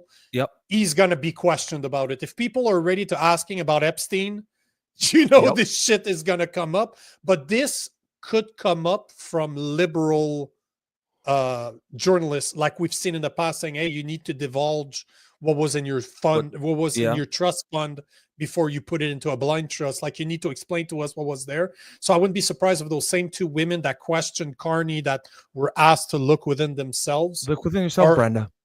Yeah, fucking asshole. Are going to be questioned by this. And this should be questioned from both the left and the right. Like, people should be asking Pierre Poilievre as well. What the fuck do you think about this? Because again, this is another time where Carney the Liberals are dropping the ball, and now Pierre Poilievre is looking at the ball that he could easily pick up. He made a name on the Freedom He won't pick it up because he doesn't want to drop it. Right? No, he's gonna stumble on it like a fucking moron. He's like the basketball player. Don't pass me the ball. I might miss the shot. You can't play a game like that. But the thing is that it's a win-win. This is the perfect the perfect opportunity for Pierre Poilievre to just say, this is wrong. If this turns out to be true, I will make sure my government never has the power to do something like that, because this is tyrannical. I will not be like Mark Carney. I will not be like Justin Trudeau. Plain and simple. Woo! Everybody on the left that's like you is like, shit, he has a point. I can't vote Liberal anymore. Well, it's such a win-win for me. Like, this is a no contest. Like, again, perfect pass. You're like catching it in the end zone, bro. You're like celebrating. Like, oh no, but if I try to catch it, I might drop it. But of course, you can't drop that. If you don't try, you will drop it. I think this is going to be a big story. And in fact, I feel like it's going to take a few days, but probably about the time of the debates on Thursday evening, I think it's going to become a big, because usually when it comes, you got these big debates, right? Like, they're going to talk about the platforms, but there's also going to be one or two topical issues that's in the news. And this probably might be it. Because it's relevant to everything. It's relevant to Carney because what happened. It's relevant to Poilievre because, as a conservative, you should be, as you said, taking this and fucking run with it. Your base wants to hear this, and it should be relevant to everybody, every Canadian, because I don't, it was bad enough just for protesters, but now, elected or not elected, but political candidates, that's an entirely different arena. And like I said, I don't know exactly what happened. And Meghan is not saying she doesn't know. She's saying she doesn't know. But I have no doubts based on, like, I've followed her, I've seen her post and interacted with her fairly regularly for the last year and a half. I have no doubt that what she said is correct. I believe her banking was frozen and that Van City told her it was at the request of the government. So now why that is, that remains to be seen. It's possible that they have, a secret program where they do this, but maybe she got, accidentally added to it. And if that's the case, that's a huge fuck up on their part, because now we're going to see it. Either way, there's some secrets here that are buried, and it's going to come out. I suspect there's some people really shitting their pants right now in the Liberal Party, because I don't know what they were thinking how this was going to go down. And then the bank itself, Van City, I hope they get boycotted to fuck. Banks need to learn, like, I don't believe they have to, by law, do whatever the government says. There's got to be there's we know an organization, like, we're working on something behind the scene that you're aware of, and we have a CEO of a bank in Canada that I know, a CEO of a bank in Canada that refused to freeze assets of Albertans that were part of the Freedom Convoy. Well, and he's still running that bank. He's still doing exactly what he was doing before. So no. So you don't have to. It's really just pressure. No, it's just pressure. But he refused to do it. So You know, this Good is on a 'em. stark reminder for people. I have American bank accounts. Yep. So I know that you got to be careful. My Canadian bank account is a backup account, if I could say it that way. I don't leave my money there because I know this could happen. I'm fully fucking aware that this could happen. It's one post you catch their attention, and obviously look at what happened. And I have more followers than she does. Yeah. So my point is that it's a matter of time. If this starts again, it's a matter of time before people get shut down. She's just the first of the new wave. If this does not go public, if this does not go crazy, if this does not go viral. But hopefully you're right. But I wanted to show this because that, to me, fucking hypocrite. This is Mark Carney, what he had to say against Pierre Poilievre. The next video you're going to show, I would imagine. It's just that this blows my fucking mind that a guy like him. I think this is a very dangerous step. We have a Charter of Rights and fundamental freedoms in this country, and it's the responsibility, in my view, of the Prime Minister, of the Government of Canada to defend that charter, those fundamental rights and responsibilities and liberties that Canadians enjoy. Whoa. The politicizing certain issues with respect to fundamental rights is a slippery slope that leads to further politicization. Saying the guy that his party froze bank accounts during the Freedom Convoy, that his party used the RCMP to dismantle the protests. Now his party seems to be responsible for freezing somebody's assets. And we know that this is not a provincial thing. This is a federal thing. If there's a government that froze this, if what she's saying is true, this is not a provincial thing. This is a fucking federal thing. So you're very good to call out Pierre Poilievre for saying something against the Charter of Right, but motherfucker, like you're literally representing a party that's been doing this for years, and all of your members in your fucking party are all part of the party. Freeland is still in your party, and she was the one responsible for freezing bank accounts under Trudeau. You kept the same fucking assholes that took our rights away. You took them from the old party and kept them in yours. So, bro, like, what the fuck are you saying? Like, what the fuck are you saying? Charters of right and freedom? You don't give a fuck about this shit. You fucking wipe your ass with that paper, bro. You don't care. Stop it. Stop it. Like, who believes this shit? So I hope this goes viral and somebody, like you said, brings that back in his face to say, hey, bro, you were talking about the Charters of Right and Freedom and how Poilievre is a threat to it. What do you respond to the story that we've been hearing from Meghan Murphy, where the federal government froze her asset the day that she tried to come back and become a candidate for the PPC in Vancouver East? Care to explain? Yeah. I mean, that's it is funny to hear Carney going on about the Charter of Rights and Freedoms while his government is literally attacking the rights and freedoms of his political opponents. It's fun. I feel like the mask is slipping on Carney a little bit. I think people are sort of, and I'm going to show a clip here after the one about that I showed with Poilievre of the CBC, and it's going back. Remember the buttons thing? They're really fucking dragging him. They're dragging the shit out of him because it's just how he's lying. And the CBC is calling out Mark Carney. Yeah. So you know what's going on right there. Before you play the clip, guys, keep that in mind.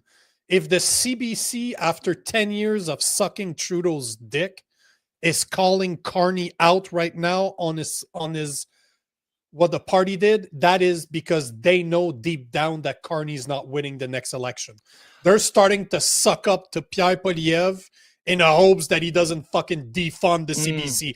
If they're talking against Carney right now, they are starting to fundle with the balls of Poilievre. That's a good point, because they've got... That's the last time you heard CBC be on the side of Poilievre? Never.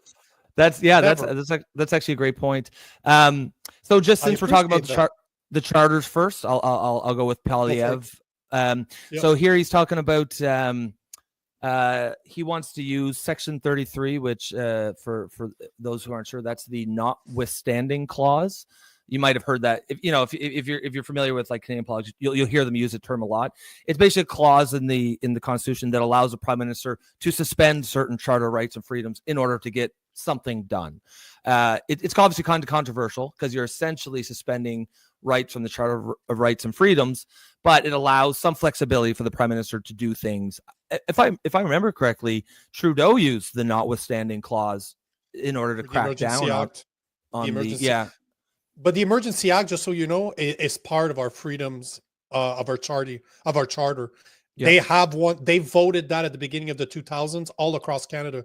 Not only does the federal government have one, but most of our provinces have their own Emergency Act, and that's how they were able to lock us down, both from the federal and if you look at Quebec, because I talked about this, it was done in 2001, 2003, never been used until COVID. It's just a coincidence, though, because obviously. Yeah, interesting. Right? That's really interesting. But they have the Emergency Act, so they don't even need to go to the withstanding. They don't even need to go against the Charter of Rights because it's part of it.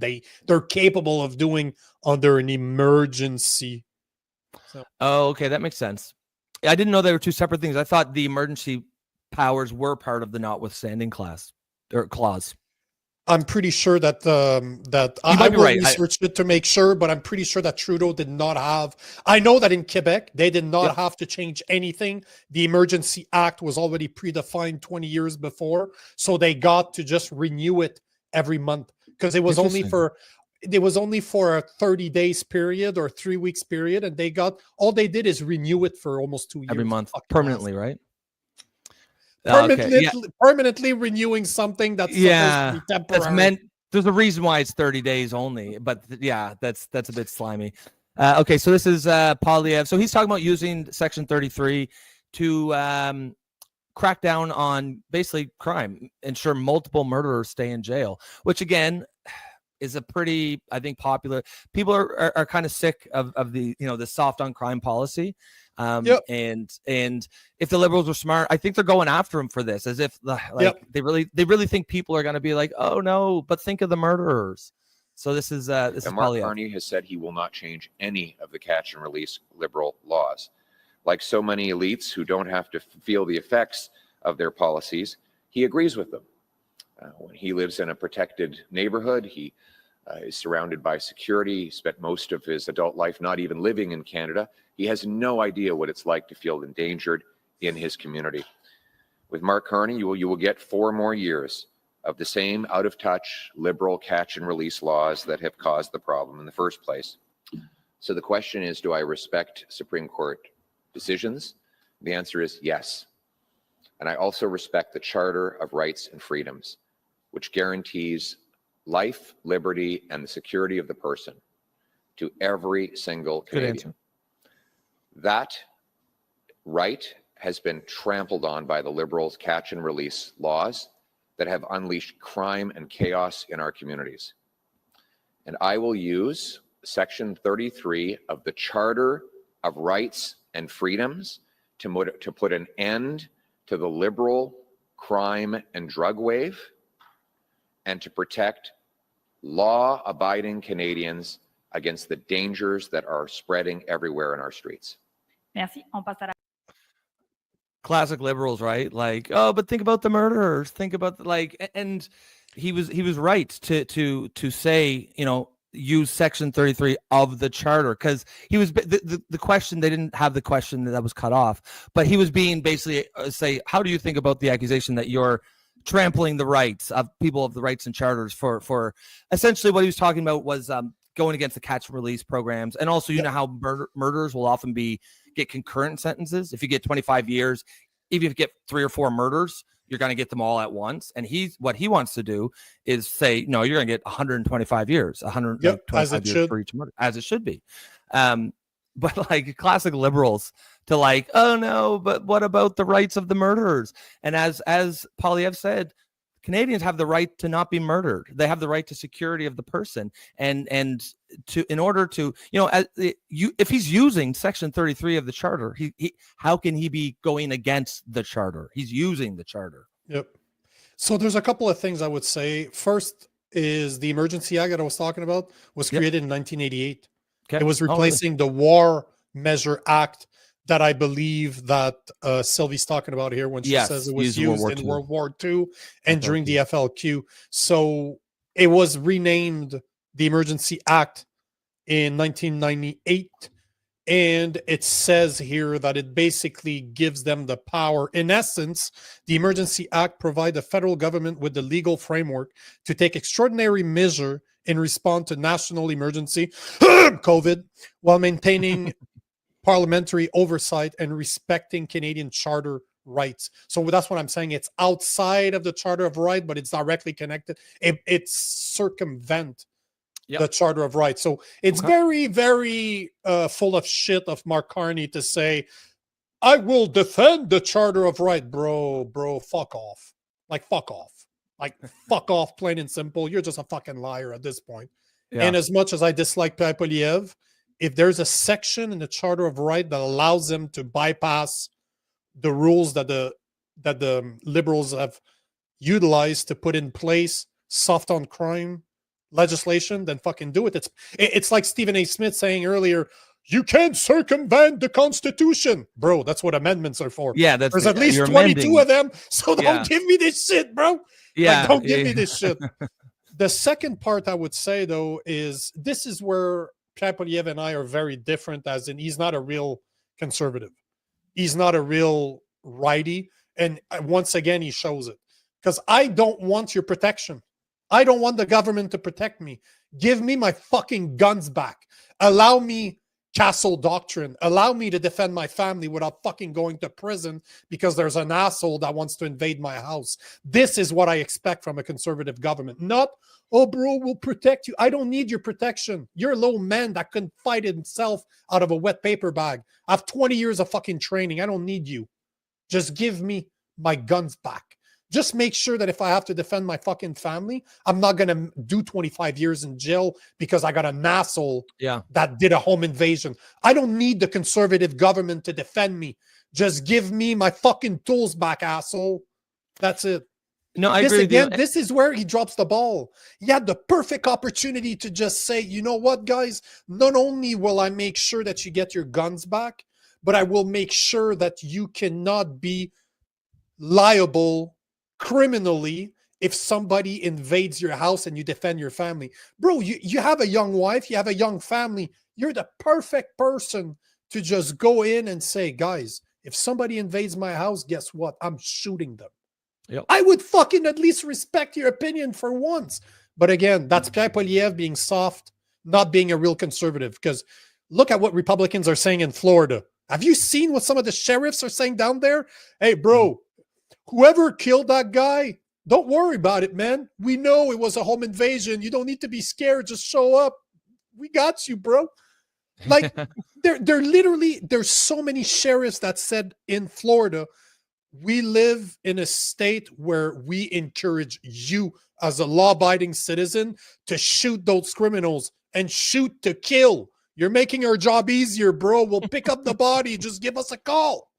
But this is how it should be. If you enter my house with ill intentions, I don't give a fuck why you're here. Yeah, you forfeited your life. It's up to me to do what I feel is necessary to defend my family. Plain and simple. I agree with that. And once again, Pierre Poilievre had the perfect fucking opportunity to be a conservative and just say, gun rights, we'll be back, and I will make sure that the federal government cannot go after you for defending your family and your property. Mic drop, we're done. Everybody goes crazy. Done.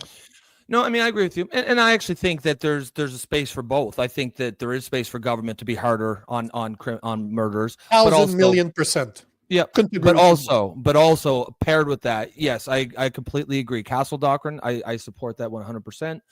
Yep. You're going to break into my home and I've got a wife and kids. I'm not going to take the time to make sure I only use exactly the proportional. I don't want proportional force. I want overwhelming fucking force. If I'm the only thing standing between my child and my wife and some psycho with a knife. I don't want proportional force. I don't want a fair fight. I want extreme, overwhelming force. Because motherfucker, if you like, we're not, you're breaking into my house. You like, as you said, you are forfeiting your life.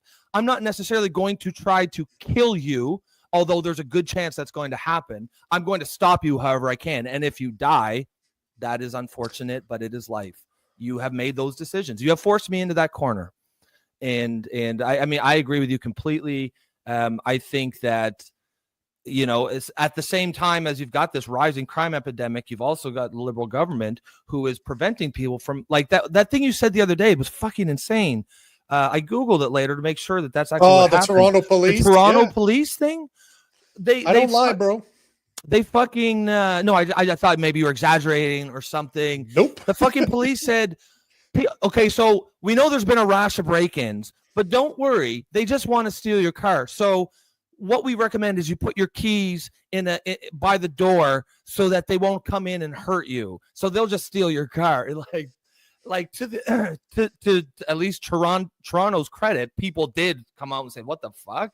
Like people were like, "This is bullshit." But the fact that the police force thought that was an appropriate thing to put out there, you're the fucking police force. If you're not going to do your job, at least allow me to defend myself and my family. But that was wild, man. That they did that. I had done a video about this years ago. Not years ago, like last year or the year before when that thing came out. Yep. And I was exactly that. I was showing in Canada, this is what our police officers tells us.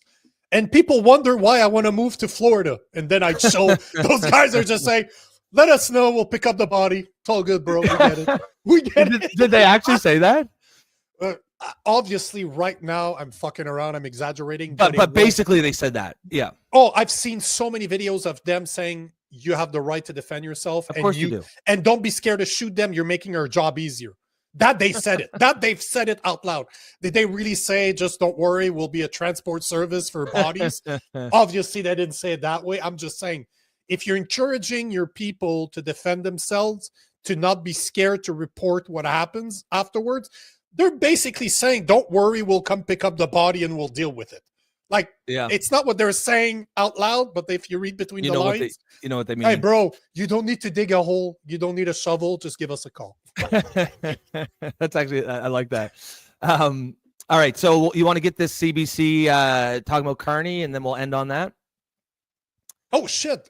Wow, it's an episode that keeps on giving. Yeah. Do we have time, do you think? I have time. Yeah, okay, let's do it. They get to disconnect whenever they want. Yeah, exactly. Right? It's just me and you here talking to each other. It's cool, though. Yeah, exactly. Yeah. All right, so this is them. They're talking about the button thing. Oh, button thing. So the button scandal that was yesterday, and I don't know if it's still a scandal, but they don't like Carney's excuses here. Yeah, look, the statement we got from the party yesterday was crap in terms of there are stronger words I would like to use. Crap. It spoke around the issue. CBC. The issue was all this nonsense, passive voice, and it reminded me of the comms troubles they had when they were at 16% in the polls. So, Lisa, I don't know if they've learned from that near-death experience in terms of addressing an issue clearly. The Liberal leader was better at it today, but I take Jonathan's point. There's thousands of volunteers across the country, and there's always some meathead who's going to rip down a sign or something like that in a riding. But this is right out of the war room, this sort of thing, and it kind of undermines what Mark Carney's central pitch is to Canadians in this campaign. For sure. And it was very nefarious. I don't think it was innocent at all. I mean, I looked up to see what the other buttons were that were out there. I mean, we've done button competitions in the past, but it's usually mocking people. It's not about actively seeking to draw attention to an issue to make it sound more Trumpy than what they are. So, for example, Lock Justin Up was one of them. Wexit Now. Make Canada Great Again. I mean, what is this crap? They should absolutely be off the campaign. They're lucky they're not getting charged. They should be talked about whether or not they're spreading disinformation by this committee in the House of Commons or by this committee of bureaucrats. I mean, this is absolutely outrageous. And for us to tut it away as, oh, well, kids are being kids. The other part, David, that really bugs me, I'm on a roll now. The other part that really bugs me about this whole thing is the hubris, arrogance of bragging about it and not giving a damn. Like, do they think they're that far ahead in the polls that it's not that terrible to talk about out loud that they're going to get away with it. So, you know what? Toss the lot of them. Mark's got a big problem if he's letting that rot inside his campaign. And if they're only reassigning them, then it's higher up than we expect. Well, you know, Jordan, I talked to some of the people who may have done this on campaigns past who were offended by the. So, yeah, I mean, whoa, CBC has removed the liberal cocks from their mouth. Yeah. Damn. Yeah, that's yeah. I mean, it as you said, it's. I feel like that's probably your best indicator is how is CBC treating Carney, because if they suspect Carney's not going to win, all of a sudden they're fighting for their jobs now, right? Because they know cuts are coming, and yeah, and they were completely right, and it's not just because they agreed with everything that we said yesterday, but that is exactly what they said. We said just reassigned. You know, how is that accountability? They're lucky they didn't get charged because that's real close to like legitimate criminal election interference. And again, Carney, you know, he seems to be, the honeymoon period seems to be over. And you know what the word she used, arrogance or hubris. I think hubris. Hubris, yeah. I think that's a good description because he just has that arrogant, you know, vibe to him, and that's going to turn people off. Man, I'm going to post about this, what I said. This to me, only thing I can see, because I didn't see the video until you showed it to me, this shows that even CBC knows that Pierre Poilievre is dominating in the polls. That if you look behind the scene, they believe that Pierre Poilievre, because this was not a, oh, maybe he should have handled it better. No. They're basically calling him out as in, you're wrong.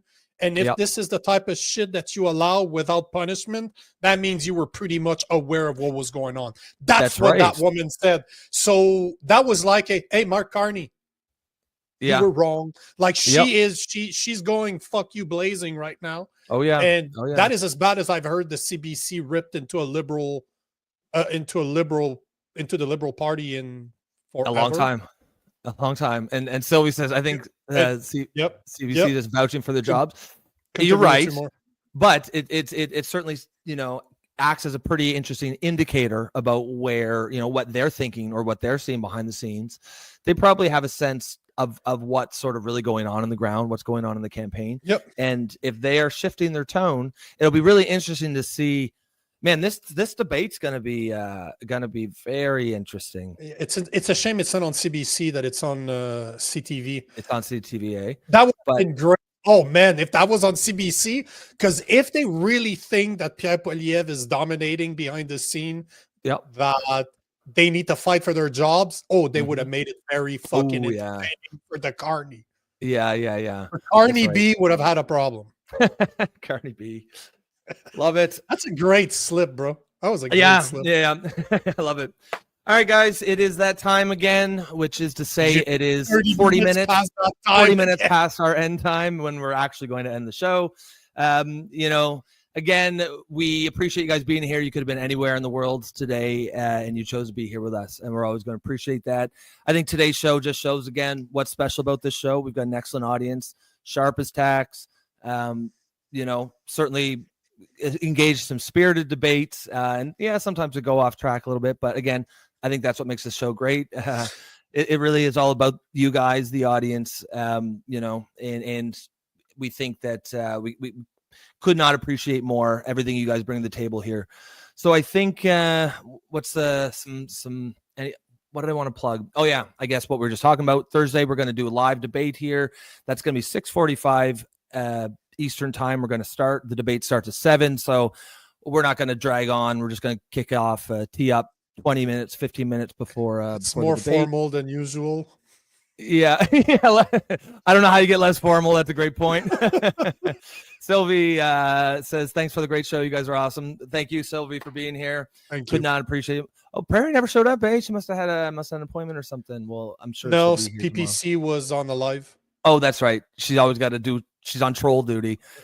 And tomorrow we got Andy Kaufman here, and he is going to be he is the vaccine Would you call him a vaccine expert? Probably. He is an anti-vax. Anti-vax. Anti-vax, yeah. Anti-vax. I love that. Anti-vax is on the show tomorrow. Yeah, so that's going to be a good show. And then, of course, on the 28th, we're going to have live election coverage. But I think that is it for today, guys. We'll see you tomorrow. Same time, same place. Peace.